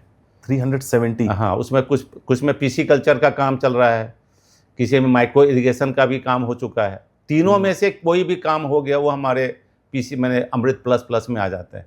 कुछ में है कि बोटिंग भी शुरू हो गई, पीसी कल्चर भी है उसमें, और उसमें बोटिंग भी चल रही, जैसे समानी में है, और भी कई पॉन्ड्स हैं जहाँ बड़े बड़े हैं, जैसे 10 एकड़ से बड़े बड़े पॉन्ड्स हैं, वहाँ पर हम लोग इनकरेज करते हैं पंचायत को कि वहाँ पर बोटिंग करें। तो वो भी पैडल वाली बोटिंग, उसमें मशीन वाली नहीं, स्टीम वाली बोटिंग नहीं, स्पीड वाली नहीं, जिससे कि वो अपना एक एक्सरसाइज भी हो, लीजरली भी उसको करे, और हमारे जो बायोडाइवर्सिटी ऑफ द पॉन्ड को, वो स्पिलिंग होती है डीजल की, तो उससे हमारी बायोडाइवर्सिटी पर भी इम्पैक्ट पड़ेगा उससे। तो उसको बचाने के लिए हम इनकरेज करते हैं कि पैडल वाली बोटिंग हम करें, जिससे कि उसके कारण से लोगों का इंटरटेनमेंट भी बढ़ेगा, और दूसरा है कि वहाँ रोज़गार भी बढ़ेगा। बिल्कुल। तो ये भी हमारा एक उसमें मिशन रहता है। तो समानी में तो हम लोगों ने शुरू किया है, पंचायत ने उसको मैंने लीज पर दिया है एजेंसी को। अब बहुत अच्छा एक पिकनिक स्पॉट समानी में ऑन द हाईवे, जैसे आप कुरुक्षेत्र क्रॉस करते हैं और करनाल के पहले रियासत रिजॉर्ट के पहले ही लेफ्ट हैंड साइड में, हाईवे के साइड में ही वो समानी पॉन्ड है। कभी भी मौका लगे तो आप भी स्टॉप ओवर करें, उधर कभी ट्रैवल करूंगा तो ज़रूर विजिट करूंगा। तो सर अभी विलेजर्स खुश हैं? हाँ, विलेजर खुश हैं उसमें, लेकिन अभी तक हम लोगों ने करीब 2476 पॉन्ड्स हम लोगों ने रिस्टोर कर दिया है। 2476 रिस्टोर हो चुके हैं। जो हमारे मॉडल आदर्श तालाब का जो हमारा ड्राइंग्स के आधार पे जो बने हैं वो 1228 बन गए हैं। और जो नरेगा का भी एक स्कीम है, कि सरकार, भारत सरकार का भी और अपने प्रदेश सरकार का भी, कि भाई लेबर को इंगेज करने एक नरेगा स्कीम है, उसके तहत भी हमें पॉन्ड्स बनाने, उसमें मशीनरी यूज नहीं होती। हमने स्टैंडर्ड हमारे जो ड्राइंग्स हैं उसको फॉलो करते हैं, लेकिन लेबर की भी एक लिमिटेशंस हैं। उसके तहत भी हम लोगों ने 1226 हम लोगों ने तालाब हम लोगों ने बना लिया है। तो इस तरह से हम लोगों ने टोटल 2476 का हमारा फिगर है कि as on date out of 19,838 में से, जिसमें 11,038 जो हैं सो पॉल्यूटेड हैं। 11,000 पॉल्यूटेड हैं। वो हमारा फर्स्ट टारगेट है कि 11,000 जो तालाब हमारे जो हैं जो पॉल्यूटेड हैं, बाकी क्लीन हैं 6,000 प्लस क्लीन भी हैं, कुछ ड्राई भी पॉन्ड हैं 3,000 के आसपास।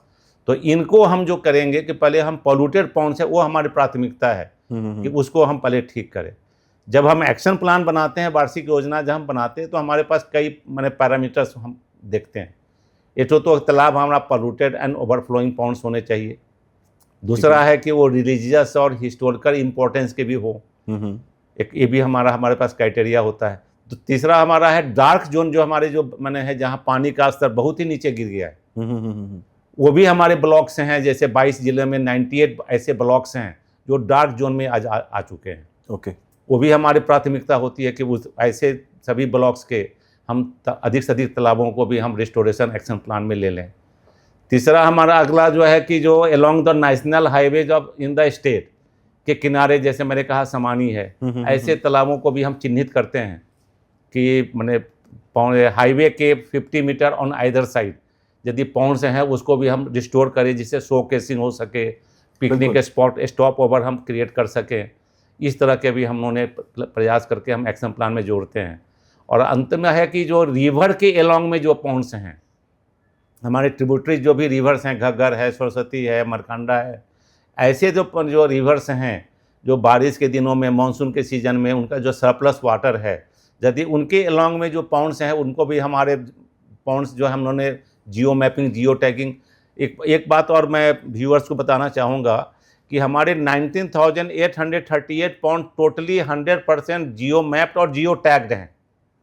यदि कोई भी पॉन्ड्स को कोई भी सर्च करेगा पॉन्ड एटलस पे, तो उसके साथ में वो आपको मैंने गूगल मैप भी उसके साथ में अटैच मिलेगा, उसको अलग से खोजने की ज़रूरत नहीं पड़ेगी। एक नया हम लोगों ने फीचर, ये भी सिर्फ हरियाणा पॉन्ड अथॉरिटी में ही ऐसा है कि सारा का डाटा हमने पहले पॉन्ड डाटा में रजिस्टर्ड किया हुआ है और सारे के सारे हमने जियो मैप और जियो टैग करा रखा है। तो ऐसे हम लोगों ने इन सब जो रिवर हैं उनके किनारे भी पॉन्ड्स जो हैं उनको भी हमने आइडेंटिफाई किया हुआ है, उसको भी हम रिस्टोर कर रहे हैं, जिससे कि मानसून के सीजन में उस रिवर को लिंक को हम करेंगे पॉन्ड से। जो सरप्लस पानी है वो कम से कम वो उतने पानी वो पॉन्ड में जाके उस माने कंजर्व हो जाएंगे, तो पानी ओवरफ्लो या बारिश में कुछ तो हम उसमें इस पॉन्ड रिस्टोरेशन के कारण उस पानी को हम बचा पाएंगे, माने बाढ़ को हम थोड़ा सा कम कर पाएंगे, इंटेंसिटी को। तो सर बेसिकली एक देखा जाए तो बहुत छोटा सा प्रोजेक्ट मान सकता हूँ कि हमने सिर्फ पॉन्ड्स रिस्टोर करने हैं, लेकिन कितना कुछ हो जा रहा है उसके साथ साथ। बहुत मैंने इसमें तो कहे कि मैंने ऑल राउंड इंटीग्रेटेड एक जस्ट मैंने से पॉन्ड रिस्टोरेशन नहीं है। और जैसे मैं एक तो पॉन्ड रिस्टोरेशन का काम हमने फिजिकली दिखाई तो पड़ता है, लेकिन जिस तालाब के ऊपर पहले कोई उधर देखता नहीं था, जाने की बात तो छोड़ दें गाँव में, अब उस पॉन्ड के ऊपर सुबह से लेकर शाम तक लोग माने मौसम के हिसाब से घूमते हैं, बैठते हैं, उनकी सोशल लाइफ में बहुत बड़ा बदलाव आ गया। बिल्कुल। कई गांव में बहुत कम जगह होती है जहां पर माने बच्चे भी जाएंगे, महिलाएं भी घूमेंगी, बड़े बुजुर्ग भी हैं, और कोई रास्ता नहीं, वो सड़क पर ही टहलते हैं यदि टहलना हो तो। बाकी ऐसे कॉमन माने कोई स्पेस माने डिफाइंड मिलता नहीं उनको। ये सबसे बड़ा उनके लाइफ में चेंज आया है। इसके कारण से गाँव में डिमांड बढ़े हैं। ओके। कि हर मने चाहे जनप्रतिनिधि हों या गांव के सरपंच हों या गांव का इंडिविजुअल कुछ लोग हों जागरूक, उस सभी हमारे पास आते हैं कि भाई हमारे गांव का तालाब बना दीजिए, हमारे गांव का तालाब बना दे। इसी कारण से कि उनके सोशल लाइफ में और उसके एक तो स्वच्छता में, क्लीनिनेस में उनका एक बहुत बड़ा बदलाव आया है, जो फील करते हैं वो खुद। दूसरा है कि बाई डिफ़ॉल्ट डिस्चार्जिंग हो रही है, वाटर सर्कुलेशन बढ़ गया। बिल्कुल। तीसरा है कि वाटर होल्डिंग कैपेसिटी बढ़ गई, जो जिसके कारण से पहले सिल्ट होने के कारण फ्लडिंग हो जाती थी बारिश के दिनों में, वो बच गया, वो होल्डिंग कैपेसिटी बढ़ गई। एक उदाहरण के लिए, जो आप हमारे कॉरिडोर में आपने देखा होगा फोटो बड़ा सा पॉन्ड्स का, हाँ जी, वो पौधा गांव का है मुनक करनाल में। उसमें उस पॉन्ड के बनने के पहले हर साल गाँव में बाढ़ आ जाती थी। ओके। कितना बड़ा मैंने पैडी फील्ड है चारों तरफ से, तो मैंने बारिश के दिनों में हर साल जब गांव में उन्होंने जब काम कब शुरू हो रहा था ये, तो गांव वालों का यही था कि भाई हमारे हर साल बाढ़ आती है। लेकिन जब 4 साल हो गए पॉन्ड्स बने हुए, लेकिन आज 4 साल में एक बार भी एक बूंद भी पानी सड़क पर नहीं जाता। सारा पानी उस पॉन्ड में रिस्टोर होता है, और 3-4-5 महीने में चूँकि पर्कुलेशन बहुत ज़्यादा बढ़ गया तो पानी रिचार्ज होकर नीचे चला जाता है। तो ग्राउंड वाटर भी हाँ, तो फ्लडिंग को भी हमने बचाया है। और चारों तरफ से जो पेड़ पौधे हम जो लगा रहे हैं उसके कारण से जो पर्यावरण में ऑक्सीजन का तो मात्रा बढ़ ही रही है, और जो हमारा ट्रीटेड वाटर है वो भी कार्बन को एब्जॉर्ब करता है। बिल्कुल। तो वो मैंने ऑक्सीजन को मैंने पेड़ों के माध्यम से भी हम ठीक कर रहे हैं, और जो पानी जो हमारा साफ़ हो गया उसके कारण से भी कार्बन को हम रिड्यूस कर पा रहे हैं। और जो पक्षियाँ हैं जो उन पर बसेरा बनाते हैं उसके कारण से भी पर्यावरण में बहुत बड़ा हम ऐड ऑन कर रहे हैं। तो ओवरऑल हम पर्यावरण, इकोसिस्टम, बायोडाइवर्सिटी, चूँकि हमने नेचुरल बनाया एम्बैंकमेंट, तो उनकी जो बायोडाइवर्सिटी पानी की है उसको भी हम मेंटेन कर पा रहे हैं। इन ओवरऑल हमने पर्यावरण को, जो चीज़ें हमें फील नहीं कर सकता, जो वैज्ञानिक है, जो इस विषय का जानकार है, वो तो सारी चीज़ें समझ में आता है उनको, लेकिन आम आदमी को लगता है कि मेरा गाँव का एक तालाब ठीक हो गया, मुझे घूमने की जगह मिल गई, सुंदरता, ये उनको ये लगता है। लेकिन ओवरऑल मैंने बहुत बड़ा चेंज है इसमें सारा श्रेय मैंने अपने अपने हरियाणा सरकार के पूर्व मुख्यमंत्री और वर्तमान में अपने मुख्यमंत्री श्री नायब सिंह सैनी जी को भी जाता है, कि जिनके मार्गदर्शन में ये जो प्रोजेक्ट है अभी भी कंटिन्यू कर रहा है, और पूरा उनका फोकस है कि भाई तालाब जो है जल्दी से जल्दी हम अच्छे ढंग से हम इसको हम ठीक कर सकें। तो उस दिशा में पॉन्ड अथॉरिटी काम कर रही है। सर मैं भी हरियाणा से हूँ, कुरुक्षेत्र डिस्ट्रिक्ट से। हाँ। तो एक चीज़ जो मैंने देखी है, तो वो लोग गोबर की पाथियां लगा देते हैं साइड में जो वॉकिंग एरियाज पे। ये बहुत बड़ी समस्या है जो हम गांव में महसूस करते हैं। ये तो रिस्टोरेशन का काम तो हम कर ही रहे हैं, और पब्लिक अवेयरनेस भी हमारा एक सेकेंड इसमें इसके पहले मैं जोड़ना चाहूँगा, जो टेक्निकल ही पार्ट है पहले उसको, एक तो रिस्टोरेशन का काम हो गया। दूसरा है कि जो जैसे हमारा पॉन्ड अथॉरिटी में वेस्ट वाटर मैनेजमेंट भी जुड़ा हुआ है, तो गंदा पानी जितने भी घरों के पानी जो नालियों के माध्यम से तालाब में आते हैं, जो बहुत बड़ा कारण है तालाब को गंदा करना, एक कारण तो वो है। दूसरा कारण है कि सॉलिड वेस्ट, घरों का कूड़ा कचरा, और तीसरा है गोबर, जो आपने उपले का जो विषय बताया। ये 3 कारण हैं जो तालाब को सारे जगह गंदे कर रहे हैं। तो जो गंदा पानी आ रहा है वो तो पॉन्ड अथॉरिटी उसको मैंने नेचर बेस्ड टेक्नोलॉजी से जो हमने इवॉल्व किया है कि नेचुरल जो वे हो सकता है, जो सस्टेनेबल हो, लिस्ट एनर्जी उसमें लगे, माने जीरो एनर्जी लगे, लिस्ट मेंटेनेंस हो, किसी में हाई एक्सपर्ट को ज़रूरत ना पड़े, इंजीनियर्स लोकली उसको बना सकें। जो नदियों का कॉन्सेप्ट है, पत्थरों के बीच से पानी जाएगा और हम प्लांट्स के रूट्स के नीचे से फ्लो करेगा थ्रू ग्रेविटी, वो अपने आप फिल्टर भी हो जाएगा, बिल्कुल बिल्कुल, सेडिमेंट भी हो जाएगा, फिल्टर भी हो जाएगा और ट्रीट भी हो जाएगा। तो वो हम टेक्नोलॉजी, कंस्ट्रक्टेड वेटलैंड टेक्नोलॉजी हम फॉलो करते हैं, तो वो तो हम टैकल कर लेते हैं। और जो हमारा जो पैरामीटर्स है हरियाणा पोल्यूशन कंट्रोल बोर्ड का, उस पैरामीटर्स के भी नीचे हम जो पैरामीटर्स को हम रिड्यूस कर पाते हैं जहाँ जहाँ भी सही ढंग से एग्जीक्यूट हो गया। लेकिन जो समस्या है गोबर की, वो बहुत बड़ी समस्या है।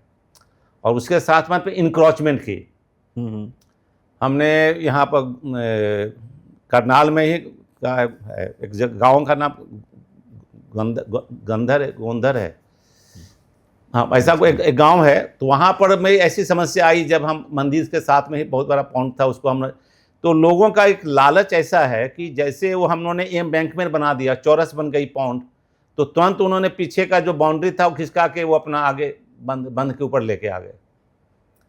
ये जो आदतें हैं, फिर हम लोगों ने प्रशासनिक ढंग से भी हम लोगों ने प्रयास किया, लेकिन समस्या होती है, उसको हटवाने में बहुत सारी दिक्कतें होती हैं।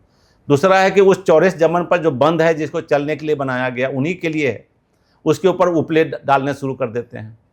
और उपले का भी बाद में वो कंजर्व करने के लिए, स्टोरेज के लिए वो बने बड़े बड़े टीले बन जाते हैं। हाँ जी, हाँ जी। वो बने, चूँकि चौरस ज़मीन बन गई, साफ ज़मीन मिल गई उनको, वो वहाँ पर वो करते हैं।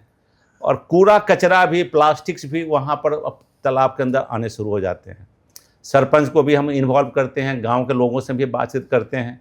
अब हम लोगों ने इसी को अवेयरनेस प्रोग्राम के लिए हम बीडीपीओ को भी इन्वॉल्व करते हैं कि जहाँ जहाँ भी, क्योंकि सरकार का बहुत बड़ा फोकस है स्वच्छ भारत मिशन के अंतर्गत में, ये जो कचरा प्रबंधन जो है, वेस्ट वाटर माने solid waste management, compost management, तो जहाँ जहाँ जिस गांव में जिस सरपंच के माध्यम से ये काम लागू हो गए हैं, वहाँ पर तो ये समस्या कम हो गई है। लेकिन जहाँ अभी नहीं है वहाँ बहुत बड़ी समस्या है। तो वहाँ के लिए हम लोगों ने एक पब्लिक पार्टिसिपेशन के नाते एक हमने अलग सा एस्पेक्ट हम लोगों ने शुरू किया है पॉन्ड अथॉरिटी ने, कि जागरण करने के लिए नुक्कड़ नाटक के माध्यम से, उनकी हरियाणवी भाषा में ही हम रागनी नाटक के माध्यम से, हमारे ऑफिसर भी, हम लोग भी, मैं भी खुद जाता हूँ और उनको फिर उसी माध्यम से एक जगह गैदर करना, उस रागनी के माध्यम से, नाटक के माध्यम से उनको मैसेज कन्वे करना कि पानी उनके लिए कितनी आवश्यक है। ये जो आदतें हमारी हैं गंदगी करने की, उससे हमको कैसे बचना चाहिए, जिसके कारण से हमारा तालाब, हमारा गांव सुरक्षित रह सके, स्वच्छ रह सके। और दूसरा हमारा है कि उसके कारण से भी कुछ सफलता मिल रही है। वहाँ भी कुछ वॉलंटियर्स हम इनकरेज करते हैं कि वहाँ से भी 2-4 यंग जो खड़े हों, जो इस काम को, बीरा को उठा सकें। ये भी हमारा प्रयास चल रहा है। साथ साथ सोशल मीडिया भी हम यूज कर रहे हैं। सोशल मीडिया के माध्यम से इंस्टाग्राम, यूट्यूब, फेसबुक को भी हम यूज़ कर रहे हैं, कैंपेन चला रहे हैं, पोस्टर कर रहे हैं, स्लोगन्स भेज रहे हैं। तीसरा हमने कहा कि जब भी गांव में हम जाते हैं तो स्कूल में जो बच्चे हैं उनको भी हम माने एजुकेट करते हैं, उनके जो टीचर्स हैं उनको एजुकेट करते हैं कि प्लास्टिक को हम कैसे बचा सकते हैं।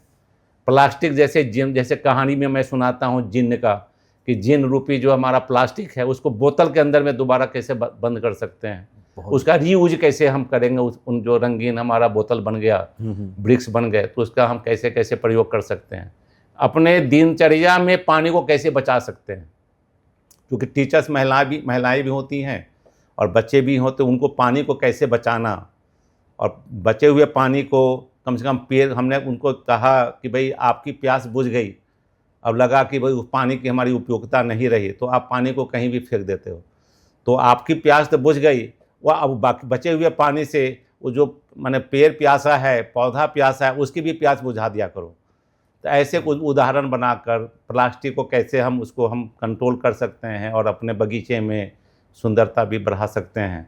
महिलाएं जो होती हैं टीचर्स, लेडीज़ टीचर होती हैं, उनको भी पानी में जैसे बर्तन धोते समय, स्नान करते समय, ब्रश करते समय कैसे हम उसका हम प्रयोग करें, कम से कम पानी का वेस्टेज हो, ऐसे चीज़ों के माध्यम से उनको भी एजुकेट करने की कोशिश करते हैं।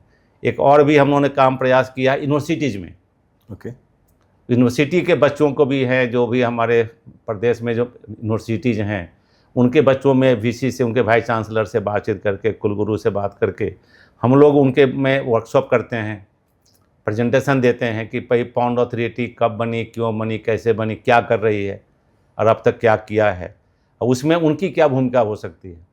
तो जहाँ जहाँ भी जैसे मैंने अपना जेसी बोस यूनिवर्सिटी फरीदाबाद, अपना सेंट्रल यूनिवर्सिटी महेंद्रगढ़, मुरथल में, ऐसे सब जगह जाके उनके बच्चों का ग्रुप हम बनवा रहे हैं। एक ग्रुप में 5 बच्चे होंगे डिफरेंट डिसिप्लिन्स के, जितना एज मैनी एज पॉसिबल, जहाँ जितने भी ब्रांच वहाँ पे उस यूनिवर्सिटी में होंगे, और ऐसे 5 बच्चों के ऊपर एक फैकल्टी, उसका हमने एक मॉड्यूल बनाया हुआ कि उनको करना क्या है। उनको हम सेटअप क्वेश्चनियर देते हैं, और उसी डिस्ट्रिक्ट के जो जहाँ पर गांव में पॉन्ड से हमारे रिस्टोर हो गए हैं, ऐसे हर ग्रुप को हम 5 विलेज देते हैं। ओके। कि वो गांव में जाएं, वो पॉन्ड जो रिस्टोर हो गए हैं उसको भी वो अपने को स्टडी करें, उसमें वो अपना जो सीख सकते हैं वो भी उसे सीखें, और हमें कुछ सिखा सकते हैं तो हमको भी सिखाएं, और फिर बाद में गांव जो आपके जो लोग हैं उनको समझाएं कि तालाब को कैसे साफ़ रखना, क्यों साफ़ रखना, उनको थोड़ा जागरूक करें। इस मिशन में हमने कई यूनिवर्सिटी को जोड़ा है, और इस काम में हम और आगे भी हम लगे हुए हैं कि सारा समाज जहाँ जहाँ भी हमें मिल सकते हैं, एनजीओज़ को भी हम चाह रहे हैं कि एनजीओ भी हमारे साथ इन्वॉल्व हो, उनको भी हम साथ में हम जोड़ रहे हैं, और इसके माध्यम से रिस्टोरेशन का काम तो जो सरकार का जो है अपना जो मैंडेट है, जो उनका विज़न है, उसको हम इम्प्लीमेंट तो कर ही रहे हैं, लेकिन लोगों की भी भागीदारी बढ़े, उसको ओन करेंगे, तभी हम सब जो काम हम रिस्टोरेशन का काम को हम सस्टेन कर पाएंगे। बिल्कुल। ये बहुत दूसरा पहलू है, लेकिन बहुत ही महत्वपूर्ण है। उस काम में भी पॉन्ड अथॉरिटी लगातार इसमें प्रयास कर रही है। बहुत सही। सर, टीनेजर्स का कितना सपोर्ट मिल रहा है? टीनेजर्स हेल्प करने को इंटरेस्टेड मिलते हैं आपको? गांव में तब सब अभी समस्या है। गांव में समस्या है? हाँ, क्या है कि गांव की जो स्थानीय जो मैंने कंसर्न तो सब रहते हैं, जब हम लोग जाते हैं तो शिकायत लेके सब आ जाते हैं कि यहाँ ये हो गया जी, वहाँ वो हो गया जी, ऐसे नहीं है। कहीं कहीं पर तो ऐसे भी आते हैं रिएक्शन नेगेटिव में कि यदि तालाब बन रहा है लेकिन किसी का इंक्रोचमेंट है, और वहाँ उनके साथ में चूँकि उसका जो दीवार हो या कुछ हिस्सा है तालाब के अंदर ही आपको फॉल कर रहा होता है, लेकिन हम बंद जब बनाते हैं वॉकवे के लिए तो उसके दीवार के साथ में फिर 6 फीट 8 फीट हम बनाते हैं। तो कई जगह पर गांव वालों मैंने प्रोटेस्ट भी करते हैं कि आप यदि बंद बना देंगे तो दीवार और मजबूत हो जाएगी, आप तो उसको और भी आपने सपोर्ट कर दिया, तो हम बनने नहीं देते। हमने कितने बार कहा कि चलो ठीक है, उन्होंने कब्जा किया, और सरकार जब उन्हें प्रशासन है, कोर्ट से है, जैसा भी होगा निर्णय होगा, खाली कोई सरकारी ज़मीन तो जब तक है, लेकिन जब सरकार तय करेगी, मतलब कोर्ट तय करेगा तो हो जाएगा, खाली हो जाएगा। लेकिन वो मानते नहीं, कहते नहीं बिल्कुल नहीं। हम कहे कि आपके लिए घूमने का जगह हो जाएगा, चारों तरफ से आप राउंड लगा सकते हो। कहता है बिल्कुल नहीं, हम घूमें जितना आधा है आधा ही घूमेंगे, लेकिन आप इसको बनाने नहीं देंगे। एक तो ये भी समस्या आती है कहीं कहीं पर है कि थोड़े छोटे मोटे इंक्रोचमेंट होते हैं, तो वो एक वॉलंटरली कुछ पीछे हट जाना चाहिए, लेकिन वो मैंने ये भी हम तो नुक्कड़ नाटक के माध्यम से, लेकिन कहने की बातें हैं, आदमी इतना लालची हो गया है कि उसको संतोष नहीं है, तो वो मैंने चाहता है कि हम जितना अधिक से अधिक कब्जा कर सकें, जबकि छोटा छोटा लिटिगेशन के कारण 4 फीट 8 फीट बढ़ा लिया है, उसके कारण से हमारा पॉन्ड का काम अधूरा पड़ा रहता है। उसमें गांव के लोगों को भी, लेकिन आपस में इतनी राजनीति है, गुटबंदी है छोटे से लेवल पे भी, कि वो आपस में एक दूसरे को समझा नहीं पाते। वो हमारा काम उसके कारण से जब तक वो रिजॉल्व नहीं होता कोर्ट से, तब तक वो काम हमारा अधूरा हो जाता है। जहाँ कचरा वाला जो विषय है, एक जगह मैं गया, मैंने रोहतक में, गांव का नाम नहीं लूँगा, वहाँ पर भी तालाब बहुत गंदी स्थिति में थी, 2 तालाब थे वहाँ पे। ठीक है। उसको हमने रिस्टोर किया, और रिस्टोर करके जब दोबारा हम लोग गए बनने के बाद में, अब वहाँ देखा कि जो हमारा जो CWL जो था, ट्रीटमेंट टेक्नोलॉजी सिस्टम था, उसमें सारे कचरे भरे हुए थे सिस्टम में। और जब मैं वहाँ पहुँचा तो ये नहीं हुआ जी, वो कर दो जी, वो कर दो जी। मुझे बड़ा गुस्सा आया। हमने कहा कि सब कुछ कर देंगे जी, लेकिन ये क्यों कर रहे हो? जो किया हुआ है उसको तो आपने मेंटेन नहीं कर रहे हैं, और ये कर दो वो कर दो, कुछ तो आप सपोर्ट करें। तो हम वो कहते हैं कि भाई हमारे पास जगह नहीं है, इसलिए हम इसमें फेंकते हैं। तो हमने कहा जगह नहीं है तो मेरे सर पर फेंक दोगे क्या? अब ये कोई कारण नहीं है कि इतने लाखों रुपया करके सरकार ने पैसा खर्च किया और आपका मैंने तालाब की स्थिति को सुधार दिया। ये जहाँ जो सिस्टम है वो गंदा पानी को ही साफ़ करने के लिए बनाया हुआ है। आप कचरा इसमें सॉलिड वेस्ट डाल के सारा सिस्टम को आपने ब्लॉक कर दिया, तो तालाब को गंदा खुद आप कर रहे हैं। ऊपर से आप 4 चीज़ें बता रहे हैं कि ये नहीं हुआ जी, वो नहीं हुआ। तो ऐसे भी समस्याएं हमारे गांव में आती हैं। लेकिन जब हम कहते हैं कि भाई आप लोग 4 लोग नौजवान खड़े हो जाओ, तो कोई नहीं खड़ा होता। बड़ी मुश्किल से अभी नुक्कड़ नाटक में मैं चरखी दादरी में और झज्जर में मैंने बड़ी उनको थोड़ा सा जोश दिलाया, तो कुछ लोगों ने अपना नाम दिया कि भाई कि अच्छी मैंने सुखद मैंने अनुभव रहा कि वो कहे कि नहीं हम वॉलंटियर हम करते हैं जी, हम आगे मैंने कचरा इसमें नहीं डालने देंगे। तो ऐसे भी समस्याएं हैं। अभी वॉलंटियर बनना बड़ा मुश्किल हो रहा है जी। बिना उसके हम तालाब को हम तो ठीक हम अपना काम तो कर रहे हैं, लेकिन जब तक वहाँ के लोग 4-5 लोग नहीं खड़े होंगे तब तक तालाब को सस्टेन करना बहुत ही मुश्किल है। यही एक्चुअली सर मेरे मन में ना सवाल आ रहा था कि आप लोगों ने तो पूरा एफर्ट लगा दिया, आप लोगों ने अपने एंड से सारा एफर्ट लगा के उसको बना दिया, लेकिन हिंदुस्तान में कोई भी चीज़ को मेंटेन करना सबसे मुश्किल काम है। बहुत मुश्किल है। अब आपने जो चीज़ बोली कि वो लोग हर चीज़ की प्रॉब्लम लेके तो आएंगे, गांव में आप चले जाओगे, आपने अपनी तरफ से काम खत्म कर दिया हुआ है, हम कूड़ा कहाँ फेंके जी? बिल्कुल बिल्कुल। वो जो डिफरेंस है ना हमारी, मेरे अकॉर्डिंग अभी ना इन्फॉर्मेशन जो आनी चाहिए कि हर डिपार्टमेंट का अपना अपना काम है। बिल्कुल बिल्कुल बिल्कुल। ये चीज़ समझने के लिए बहुत वक्त है अभी। उतना ना तो हम लोग के पास इन्फॉर्मेशन आ रहा है, बहुत कम लोग हैं जो समझाना भी चाह रहे हैं।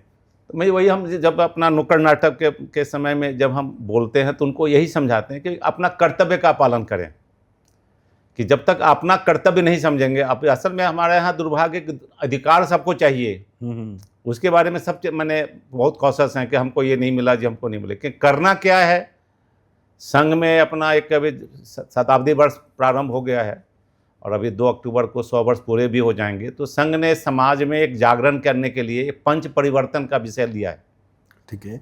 उस पंच परिवर्तन में है कि समाज में शाखा तो बढ़ गई, लेकिन समाज में जो विषय जाने चाहिए थे वो बहुत नीचे तक नहीं पहुंच पाया, सर्वस्पर्शी नहीं हो पाया। संघ तो सर्वव्यापी हो गया, हर जगह स्थान तहसील लेवल तक, कहीं कहीं गांव लेवल तक भी हम पहुंच गए हैं, मंडल स्तर पर पहुंच गए, बस्ती लेवल पर पहुंच गए, लेकिन सर्व समाज के बीच में हमारा विषय नहीं जा पाया।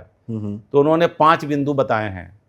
पहला तो है कि समाज में से एक सामाजिक सद्भाव रहे, कि आपस में सभी जो हमारी जो जातियों मैंने हम हिंदू जाति है, जो हम हिंदू अपने को समझें, मिलजुल कर। जो जाति में हम बटे हुए हैं तो उसके कारण से समाज कमज़ोर होता जा रहा है, लोग फ़ायदा उठाते हैं।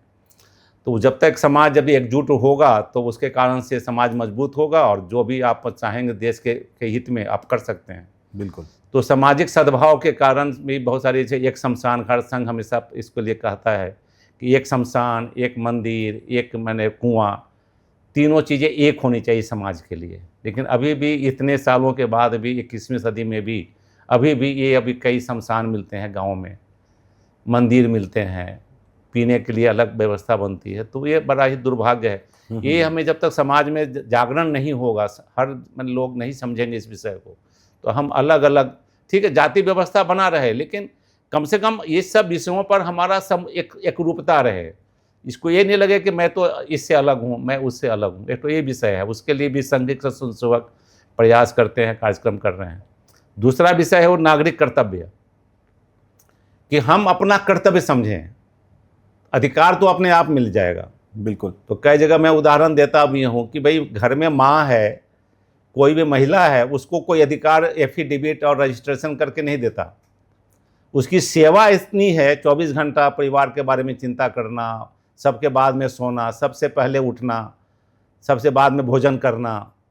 तो ये सब जो सेवाएं हैं, बच्चों से लेकर स्कूल टाइम पर जाना, ये सारी बातें हैं, उसको देख कर ही पूरा अधिकार मिल जाता है उसको, कि बिना उसके कुछ मैंने इच्छा के, बिना उसके के हम घर में कुछ नहीं कर पाते, क्योंकि वो घर की सबकी चिंता करती है वो। तो वो हमने कई उदाहरण दिया कि हम पहले अधिकार की बात करते, पहले कर्तव्य की यदि बात करें तो अपने आप अधिकार मिल जाएगा। बिल्कुल। तो हम छोटी छोटी चीज़ें अपने लाइफ में, चाहे हम ट्रैफिक में हैं या कहीं भी है, जो नियम है उसका हम स्वयं पालन करें। लेकिन कभी कभी हम देखते हैं कि दूसरा नहीं पालन कर रहा है, इसलिए हम क्यों करें।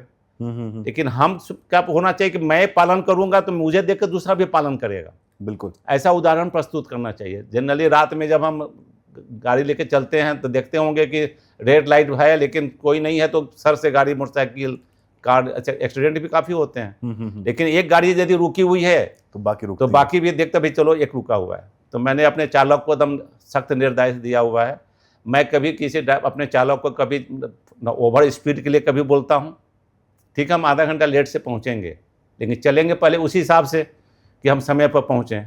ये हमारा एक, क्योंकि संघ में होने का कारण से तो ये आदत बन जाती है, समय पर पहुँचना है तो उसी हिसाब से मार्जिन लेकर चलना, डिसिप्लिन बन हाँ। जाता है। लेकिन रेड लाइट पर जरूर रुकना, जब तक सिग्नल ग्रीन ना हो नहीं चलना। आपके जब तक मैं नहीं बोल रहा तो तुमको क्या जल्दी है। तो ये उदाहरण यदि हम स्वयं प्रस्तुत करेंगे, चाहे पानी का कंजर्वेशन का हो या पर्यावरण के विषय में हो या नागरिक कर्तव्य के विषय में हो, उसी तरह से पर्यावरण एक अपना तीसरा बिंदु है।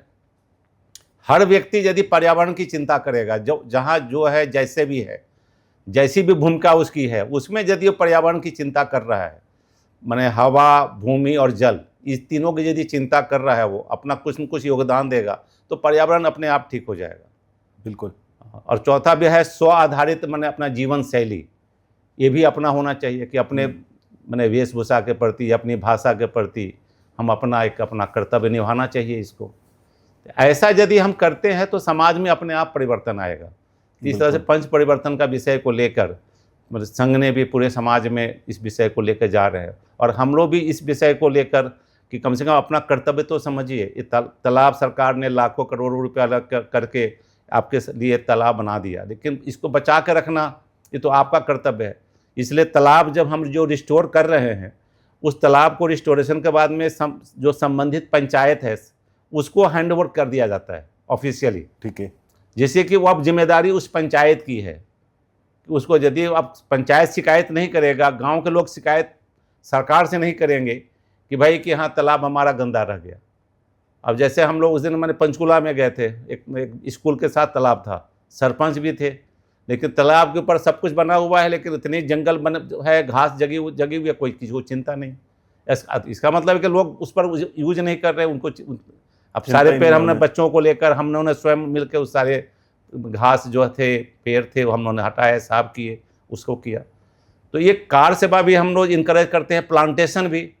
माननीय प्रधानमंत्री जी का एक आह्वान भी है, एक पेड़ माँ के नाम। आपको जहाँ भी है जगह है वहाँ पर एक पेड़ आप लगाएं। तो हमने प्लांटेशन भी हमने बच्चों से करवाए कि भाई अपने माँ के नाम पर आप प्लांटेशन करो और उसका फिर संभाल भी आप करें। तो ऐसे भी हम प्रोत्साहित करते हैं, अपने ऑफिसर्स को भी हम कहते हैं कि जब भी आप ये प्लांटेशन का काम करें, सरपंच भी उपस्थित रहते हैं कार्यक्रम में, उनको भी कहते हैं कि भाई लोगों को बुला के उनके द्वारा पेड़ लगवाइए, उनको बोलिए कि भाई अपने मैंने माँ के नाम पर पेड़ लगाएं और उसके रख रखाव भी करें। बहुत सही। तो हाँ, तो इस तरह का अभियान हम लोग कर रहे हैं। लेकिन वही जो आपने जो विषय उठाया कि नौजवान हम लोग प्रेरित करने के, यूनिवर्सिटी के बच्चों को हम लोग मोटिवेट करने की कोशिश कर रहे हैं, स्कूल के बच्चे को भी मोटिवेट करने की कोशिश कर रहे हैं। और कुछ नाम ये जो हमारे जो नुक्कड़ नाटक के माध्यम से जो है गाँव में जो कुछ नाम हमारे मिल जा रहे हैं, अब आगे हम जब जाएंगे और जो हमारे जो सोशल मीडिया से भी कुछ लोग अपने को वॉलंटियर कर रहे हैं, तो वो भी हम डाटाबेस बना रहे हैं। अभी हमारे पास जब कल हम सोशल मीडिया का रिव्यू कर रहे थे तो इसमें हमारे पास भिवानी के भी कई नाम हमारे उसमें उन्होंने उस पर मैंने किया हुआ है अपना नाम पता।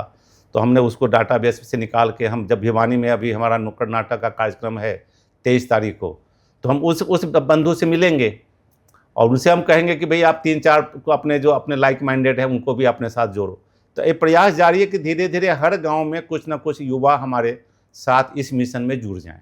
बहुत ज़रूरी है जी, सर। जी, जी। युवा जाग जाएगा तो देश जाग जाएगा। हाँ, बिल्कुल, बिल्कुल। मैं एक चीज़ जानना चाह रहा हूँ कि मान लीजिए कि मेरे गांव में कोई पॉन्ड आप लोगों ने रिस्टोर कर दी है, अभी उसमें कुछ दिक्कतें मुझे दिख रही हैं, तो मैं कनेक्ट करने के लिए आप लोग के सोशल मीडिया हैंडल्स पे तो आ सकता हूँ, क्या कोई ऐप भी है जिसके थ्रू मैं कर सकता हाँ, हूँ? बिल्कुल है, हमारे वेबसाइट पे ऊपर माने यदि रिस्टोर पॉन्ड नहीं भी है और यदि उसमें 4 विषय आते हैं पॉन्ड से संबंधित, एक तो इंक्रोचमेंट है, दूसरा है कि गार्बेज डंपिंग है, तीसरा है ओवरफ्लोइंग है और चौथा है change of land use. Change of land use. हाँ, माने यदि पौंड का ज़मीन है लेकिन वहाँ पर कुछ लोगों ने उसको माने ज़मीन में वहाँ मिट्टी डाल के कुछ और यूज करना चाह रहे हों, तो ऐसे भी सिचुएशन बहुत आते हैं। तो बहुत सारे ऐसे माने जागरूक है पब्लिक हैं, तो उनको हम लोगों ने उपलब्ध कराया है कि GRM करके ग्रीवांस रिड्रेसल मैकेनिज्म। GRM। हाँ, हमारा वेबसाइट जैसे है कि पौंड अथॉरिटी यदि सर्च करेंगे, यदि ऐसे तो जो है वेबसाइट का है hpwwma.org.in, यदि याद ना भी रहे तो पौंड अथॉरिटी यदि सर्च करेंगे अपने गूगल पे तो हरियाणा पौंड अथॉरिटी आ जाता है। उसको बिल्कुल। वेबसाइट को यदि आप क्लिक करेंगे तो आपको पौंड एटलस मिलता है। पौंड एटलस में ही आपको वहाँ पर एक तो है कि जो पब्लिक डोमेन में पौंड एटलस में से लॉगिन की कोई ज़रूरत नहीं, तो आप पौंड्स के बारे में कोई भी डिटेल आप वहाँ देख सकते हैं। और दूसरा है GRM, जो भी पब्लिक डोमेन में है, तो कोई भी उसको ऑन करके अपने पब्लिक के उसमें मोबाइल के थ्रू उसमें कंप्लेन लॉन्च करा सकता है। तो ऑनलाइन हमारे पास या एडमिन के पास में वो रिफ्लेक्ट होता है कि किसने किस चारों पर मैंने किसी पॉइंट्स पर चारों विषय हो सकते हैं, किसी पॉइंट पर 2 भी हो सकते हैं, किसी पर 1 भी हो सकते हैं। ऐसे जो कंप्लेंट्स आते हैं उनको संबंधित जो प्रशासनिक अधिकारी हैं फील्ड में, उनको हम आगे फॉरवर्ड कर देते हैं, ऑनलाइन फॉरवर्ड हो जाता है, उनको भी लिंक दिया हुआ है। अब उसकी जो मॉनिटरिंग हम हर महीने करते हैं, ठीक है। जिसमें जो संबंधित जो भी DC ऑफिस में जैसे इंक्रोचमेंट है तो DC ऑफिस में इसमें इन्वॉल्व है, उन्होंने अपने एक नोडल ऑफिसर को रखा हुआ है। ओवरफ्लोइंग के लिए इरिगेशन को हम लोगों ने रखा हुआ है। हाँ जी। फिर मैंने गार्बेज डंपिंग के लिए है तो वहाँ का जो DDPO है या BDPO है वो हमारे साथ जुड़ा हुआ है। तो ऐसे करके हमने जो चारों विषय के संबंधित विषय को लेकर 4 संबंधित विभाग के अधिकारी को उसमें हम लोगों ने इसमें जोड़ा हुआ है। वो अपना अपना प्रोग्रेस मॉनिटर करते हैं और उसका कंप्लायंस हमारे पास जो आता है उसमें लोकल किसी बंदे से उसको सर्टिफाइड भी होना चाहिए। ठीक है। यदि हमने कह दिया कि ओवरफ्लोइंग है का कंप्लेन है, उसने कहा कि मैंने कंप्लेन कर दिया जो ओवरफ्लोइंग खत्म हो गई, तो उसका सर्टिफिकेशन वो सेल्फ सर्टिफिकेशन नहीं देगा। वो कोई भी उस गांव का कोई बंदा, जब चाहे वो कंप्लेनेंट खुद हो या और भी कोई तीसरा बंदा हो, वो उससे सर्टिफाई करेगा कि हाँ जी एक कंप्लेन रिजॉल्व हो गया। वो हम सर्टिफिकेट हम उस पर अपलोड करते हैं। वो फोटोग्राफ भी मैंडेटरी है, बिना फोटोग्राफ देखे हुए उसने कह तो दिया सर्टिफिकेट भी हो गया लेकिन फोटोग्राफ नहीं है, तो उसको हम कंप्लायंस नहीं मानते हैं। फिर उसको रिवर्ट बैक करते हैं कि यू अपलोड द फोटोग्राफ, तो उसको वेरीफाई करने के बाद ही हम उसको क्लोज करते हैं। ये हमारा मंथली का है, सभी के साथ में हम रिव्यू करते हैं। बहुत अच्छा रिस्पांस है। पहले तो 100% हार्ड कॉपी से ही आते थे, बिल्कुल। अभी भी कुछ आते हैं तो हम उनको फिर एजुकेट करते हैं कि आप माने उसके थ्रू आइए। तो ये भी एस्पेक्ट जो आपने कहा है उसको भी हमने एड्रेस किया हुआ है और उसके हिसाब से हम उनके इश्यूज़ को हम रिजॉल्व करते हैं। बहुत सही सर, आप यूज़ कर रहे हो, टेक्नोलॉजी का भी अच्छा यूज़ कर रहे हो। और मैं कोशिश करूंगा कि हम लोग लिंक्स वगैरह यहाँ पे वेबसाइट के अपने पॉडकास्ट के साथ में डिस्क्रिप्शन में डाल दें। बिल्कुल बिल्कुल। जो भी स्क्रीनशॉट्स वगैरह हैं पब्लिक को इजीली एक्सेसिबल होंगे, तो वो चीज़ें हम लोग शेयर करने की ट्राई करेंगे। बिल्कुल बिल्कुल। एक सर बस लास्ट एडवाइस चाह रहा हूँ सबके लिए, पब्लिक के लिए, वाटर को लेके, कंजर्वेशन को लेके, वैसे तो बहुत सारी बातें हमने ऑलरेडी डिस्कस की हैं, कोई एक छोटा सा एग्जाम्पल या छोटी सी एडवाइस जो आप देना चाहते हो फॉर एवरीवन। मेरा सिर्फ सबसे यही अनुरोध है, करबद्ध प्रार्थना भी है कि पानी से जुड़िए। मुख्य रूप से जो हमारा तालाब जो है, तालाब के ऊपर यदि आप जाना शुरू करें, जब तक हमने एक उदाहरण मैंने इसमें देना चाहूँगा कि एक नाम है डॉक्टर राजेंद्र सिंह, जिसको जल पुरुष के नाम से जानते हैं। तो उनसे एक बार बातचीत हो रही थी, तो वो चूँकि वेटनरी डॉक्टर हैं रहे, वो मतलब कि चूँकि राजस्थान के रहे तो पानी से कंसर्न रहे, तो उनको एक गांव में गए तो उन्होंने कहा कि हमको कैसे बताया कि पानी से हमको जोड़ना सिखाना। तो उनको एक कुएं के अंदर में एक ग्रामीण जो बंदा, बूढ़ा बुजुर्ग बंदा था, उनको मैंने रस्सी में इसमें बांध के उसको नीचे कुएं के अंदर ले गए और नीचे जाके उन्होंने फील किया। वो जो अपना बात नरेट कर रहे थे कि हमने तालाब के माने जल को महसूस किया है। यदि हमने किसी डॉक्टर के पास जाते हैं तो डिजीज है, जब तक उसको डायग्नोसिस नहीं करेगा तो उसका ट्रीटमेंट नहीं हो सकता। बिल्कुल। तो उसी तरह से हम यदि जल को महसूस करें, उसकी आवश्यकता को महसूस करेंगे। हमारे हरियाणा में ही जो प्रयोग है ना, वो अलग अलग तरह से है। जैसे जहाँ पर पानी ज़्यादा है वहाँ पर कल्टीवेशन का डिफरेंट है, सरकार की तरफ से बहुत आग्रह भी है, इंसेंटिव भी है। उसके बावजूद भी उनका एक टाइप का क्रॉप वो करते हैं। धीरे धीरे कुछ चेंज आ रहा है सरकार के इंसेंटिव से, प्रयास से। अब वही यदि साउथ हरियाणा में जाते हैं तो वहाँ कोई इंसेंटिव की जरूरत नहीं है, वहाँ पर वही उन्होंने चेंज करके क्रॉप उगाते हैं, क्योंकि वहाँ पानी है ही नहीं। वहाँ चाह के भी वो क्रॉप नहीं उगा सकते। तो अब बाकी देश की बात हम छोड़ दें, अपने प्रदेश में ही अलग अलग क्षेत्रों में पानी की स्थिति अलग अलग है। इसलिए पानी को हम यदि तालाब के नज़दीक जाएंगे तो उसको महसूस करें। तो हमारे जो सोशल मीडिया पर भी है, तालाब मैंने बोलता तो क्या बोलता, वाह क्या बात है। तो इसलिए है कि तालाब को यदि महसूस करेंगे, तालाब के किनारे बैठिए और उसको महसूस करें, तो अब बाकी समस्याएं अपने आप समाधान हो जाएगी। आपको खुद लगेगा कि तालाब हमसे क्या कह रहा है और हमसे क्या मांग रहा है, और उसी हिसाब से आप अपना प्रयोग करें तो वो कहेगा कि भाई, कोई भी नहीं कहेगा कि मुझे गंदा करो, हमारा दुरुपयोग करो, हमारा शोषण करो। तो ये जो चीज़ें जब हम महसूस करना शुरू करेंगे तो उसके लिए आपको तालाब के नज़दीक, किसी वाटर बॉडीज़ के नज़दीक जाके, कभी कभी बहुत सारे जो NGOज हैं वो अलोंग द रिवर वो यात्रा करवाते हैं, जस्ट टू फील कि वहाँ पर क्या समस्या है, क्या कैसे उसका कंटूरिंग है। तो इसलिए मैं सबसे अनुरोध करूँगा कि आप जो भी अपने गांव में वाटर बॉडीज़ हैं वहाँ पर चाहे गंदा हो चाहे रिस्टोर्ड हो गया हो, तो वहाँ जाकर कुछ देर बैठें। वो अपने आप आपसे कहेगा कि क्या करना है, अब उसके हिसाब से आप अपना व्यवहार बदलिए, कुछ उसमें सहयोग दीजिए। हरियाणा पॉन्ड अथॉरिटी जो इस प्रयास में अपने माननीय श्री आदरणीय नायब श्री सैनी जी के मार्गदर्शन में जो हम इस काम में लगे हुए हैं, अपने हरियाणा सरकार इसके लिए करोड़ों रुपया इसमें खर्च कर रही है।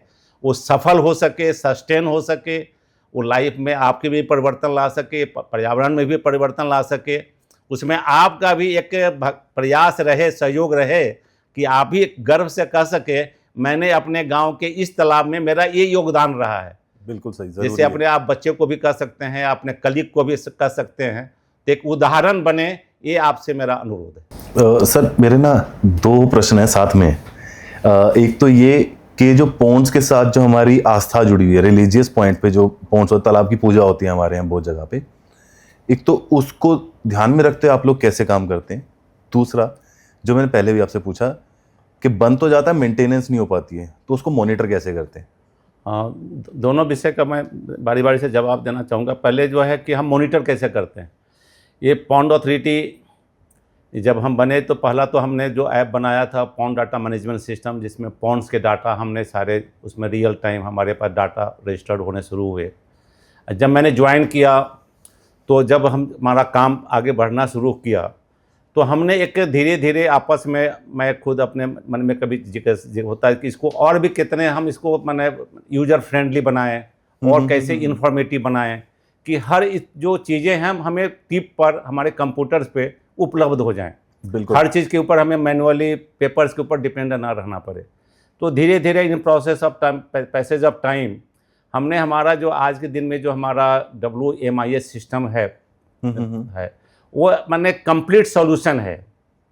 प्लानिंग से लेकर, प्लानिंग भी जो भी हमारा डिजिटल सर्वे से लेकर अवार्ड ऑफ द वर्क तक, हर एक्टिविटीज़ का एक फ्लो चार्ट है, रिकॉर्डेड है। हर एक्टिविटीज़ के लिए हम लोगों ने टाइम फ्रेम हम लोगों ने एक असाइन किया हुआ है। ओके। जो हम आपस में जितने भी डिपार्टमेंट स्टॉक होल्डर्स हैं उनके साथ में बैठ के कि हर एक्टिविटीज़ के लिए कितना टाइम लगना चाहिए। चाहे हम ड्राइंग बनवाते हैं तो हमने भी अपने लिए एक्टिविटीज़ के लिए डिजिटल ड्राइंग, वर्किंग ड्राइंग्स के लिए समय असाइन किया हुआ है। उसी तरह से जब वर्क अवार्ड हो जाएगा तो जो डिफरेंट स्टेजेज हैं, D watering, D silting, so and so, उस सब के लिए भी एक टाइम असाइन किया हुआ है। तो टोटल 299 डेज, 177 डेज प्लानिंग के लिए, 122 डेज फॉर फिजिकल अचीवमेंट के लिए।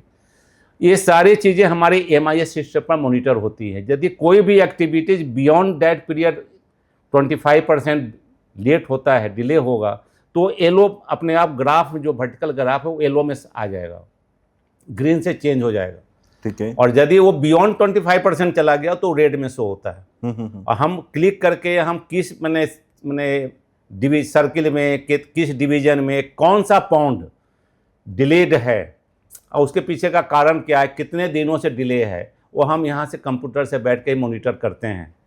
और उस पर हर पाउंड का अपना एक UID है, यूनिक आईडी बनाया हुआ है जैसे आपको। आधार कार्ड में एक मैंने UID का 2 बंदा नहीं हो सकता, उसी तरह से सिस्टम जनरेटेड हमारा एक UID क्रिएट हो जाता है। अर्बन का है तो अर्बन के हिसाब से, रूरल का है तो रूरल के हिसाब से, वो 16 डिजिट का हमारा एक UID है। बहुत सही। और हम आगे जो पेमेंट भी जब करते हैं, हाँ जी। हम अपने किसी एजेंसी को जैसे ड्राइंग बनाने में या किन्हीं को भी पेमेंट करने में, तो उसी UID का से हम डिजिटली हम पेमेंट करते हैं। ठीक है। किसी भी एक UID का पेमेंट ना दोबारा कभी भी नहीं हो सकता, ना दोबारा वर्क ऑर्डर हो सकता है, ना दोबारा कोई हमसे क्लेम कर सकता है। इतना माइन्यूटली हमने प्लानिंग, फिजिकल और फिनेंशियल जो मॉनिटरिंग करने के लिए हमने एक सिस्टम बनाया हुआ है। दूसरा जो आपने कहा कि और रिलीजियस जो है उसको कैसे है, तो हमने जैसे कहा कि जो कैंपेन हम जब करते हैं तो उसमें जहाँ जहाँ भी पाउंड्स हैं और वहाँ पर हम उनसे जाकर, जहाँ पर जब मंदिर हैं जहाँ पे, वहाँ पर उनको गांव के लोगों को ले जाकर हम जल आरती भी करवाते हैं। जल आरती कराते हैं हाँ। लोग। ठीक है। और वहाँ पे जहाँ पुजारी हैं उनको भी अनुरोध करते हैं या सरपंच से अनुरोध करते हैं कि मंदिर में आरती तो हर शाम को होती है, तो आरती के बाद में एक अपना एक मैंने ये भी एक सिस्टम अपना कस्टमरी बन जाए कि वहीं से आरती करके मंदिर से फिर वहीं पर घाट बना हुआ है, वहाँ से वो पाउंड के पास आ जाएं। तो पाउंड का जो हमने आरती, हम ये भी समझाते हैं कि पाउंड की आरती हम किसी भी जल, गंगा आरती है, यमुना आरती है, जहाँ जहाँ भी हम हरिद्वार में भी, वो इसलिए करते हैं कि उसके कारण से हमारा जीवन सुरक्षित है। बिल्कुल। इस श्रद्धा के लिए, उसका एहसान बनाने के लिए हमारे सनातन में भी है, जिससे भी हमें कुछ मिलता है उसकी हम पूजा करते हैं। बिल्कुल। चाहे पीपल की पूरा हो, बरगद का हो, किसी का भी हो। उसी तरह से जल हमारा जीवन है, बिना जल का हमारा जीवन खत्म हो जाएगा, तो उसको जीवन हमारा दे रहा है, जल के कारण है, तो उसके प्रति हमारी आरती भी होनी चाहिए। तो ये हम उनको प्रोपोगेट करते हैं, उनको करते हैं। दूसरा विषय है कि हमें और इनके बारे में जानकारी हो कि हमारे लगभग जितनी भी 19,838 तालाब हैं, उसमें से लगभग 1,300 प्लस ऐसे हैं जो रिलीजियस और हिस्टोरिकल इम्पोर्टेंस के तालाब हैं। कहे कि अपने यहाँ हरियाणा तो अपना एक तरह से महाभारत काल से एक बहुत ऐतिहासिक भी प्रदेश ही है, और विशेष करके कुरुक्षेत्र जो एरिया है। लेकिन हमारे यहाँ करीब 1,300 ऐसे तालाब हैं प्लस ऐसे हैं जो रिलीजियस और हिस्टोरिकल इम्पोर्टेंस के हैं, लेकिन उसके बारे में बहुत लोगों को जानकारी नहीं है। बिल्कुल नहीं होगी। तो जो नई जनरेशन को भी वो जानकारी बने, तो उसका भी डॉक्यूमेंटेशन करने के लिए हमने 1-2 एजेंसी से हमने व्यक्तिगत रूप से बातचीत की है। मेरे दिमाग में कुछ मैंने 1-2-4 महीने पहले ये चर्चा दिमाग में उठी कि भाई हमारा डॉक्यूमेंटेशन होना चाहिए, जिससे कि अगली पीढ़ी को अपने तालाबों के महत्व है, इसके पीछे का क्या बैकग्राउंड था, कैसे ऐतिहासिक बना, धार्मिक महत्व क्यों है, इसके लिए भी हम प्रयास कर रहे हैं। उसके लिए हमने दिल्ली का जो इनटच है एक संस्था है, उसको भी हमने उससे बातचीत की है, और कुरुक्षेत्र डेवलपमेंट बोर्ड के माध्यम से भी जो KDB के अंतर्गत में जो 84 कोष में है, उनसे भी हम लोगों ने बातचीत की है, पत्राचार चल रहा है। और जल्दी ही हम इस दिशा में कि हम सबका डॉक्यूमेंटेशन करके बुक फॉर्म में हम उपलब्ध करा सकेंगे कि अपने प्रदेश के और बाहर के कोई भी अपने यहाँ के तालाबों के बारे में कोई जानकारी लेना चाहे तो वो सारी जानकारी उसको उपलब्ध हो सके, इस दिशा में भी प्राधिकरण प्रयास कर रहा है। बिल्कुल सर, क्योंकि हरियाणा में हम बात करें तो ब्रह्म सरोवर, करण लेक, ये 2 तो जुबानी याद है हम लोग को। जी। उसके अलावा भी बहुत ऐसे तालाब हैं जिसके बारे में किसी को जानकारी नहीं है। स्थानीय लोगों को तो कुछ लोगों को जानकारी है जो पुरानी पीढ़ी के हैं, लेकिन नई पीढ़ी को वो भी मैंने ट्रांसफर नहीं हो पा रहा है। बिल्कुल। क्या कि वो हमारी एक आदत अब तो चूंकि नई टेक्नोलॉजी का कारण सब लोग अपने अपने में व्यस्त रहते हैं, तो ये जो पहले जो ट्रांसफॉर्मेशन का एक कारण होता था, कथा कहानियों के माध्यम से अपनी नई पीढ़ी को हम विषय को हम कैरी ओवर करते थे, जो हमारी पद्धति थी वो खत्म, ब्रेक हो गई है। तो कम से कम डॉक्यूमेंटेशन हमारा हो जाए तो जिससे कारण वो रिकॉर्डेड रहे, तो कभी भी कोई रेफरेंस देखना चाहे उस सॉफ्ट कॉपी पर भी हम वो उपलब्ध करा देंगे, जिससे कोई भी उसको सर्च करके उस तालाब के बारे में वो अपना सॉफ्ट कॉपी देखना चाहे सॉफ्ट कॉपी से देखे, डिजिटली देखे, या हार्ड कॉपी देखना चाहे हार्ड कॉपी देखे। ये भी बहुत बड़ा एक प्रयास रहेगा जो पॉन्ड अथॉरिटी इस दिशा में सोचा है और करने जा रहा है। बहुत सही प्रयास है सर, बहुत सही, बहुत सही। प्रभाकर सर, मज़ा है आपसे बात करके, और एक ऐसी चीज़ के ऊपर बात करके जो आज की ज़रूरत है, आने वाले समय की ज़रूरत है, आने वाली पीढ़ी को एटलीस्ट कुछ दे के जाएंगे हम लोग अगर हम कुछ सहयोग कर पाएँ। जनता आप सबसे अनुरोध है, प्रभाकर जी की बातों से जो भी सीखने को मिला प्लीज़ उसको इम्प्लीमेंट करना, इस्तेमाल करना, और आने वाले जनरेशन को बोलने लायक हो जाओगे कि हमने कुछ किया था। धन्यवाद। मिलते हैं अगले पॉडकास्ट में कुछ नई बातों के साथ, कुछ नए उदाहरणों के साथ। धन्यवाद। सबको नमस्कार, धन्यवाद।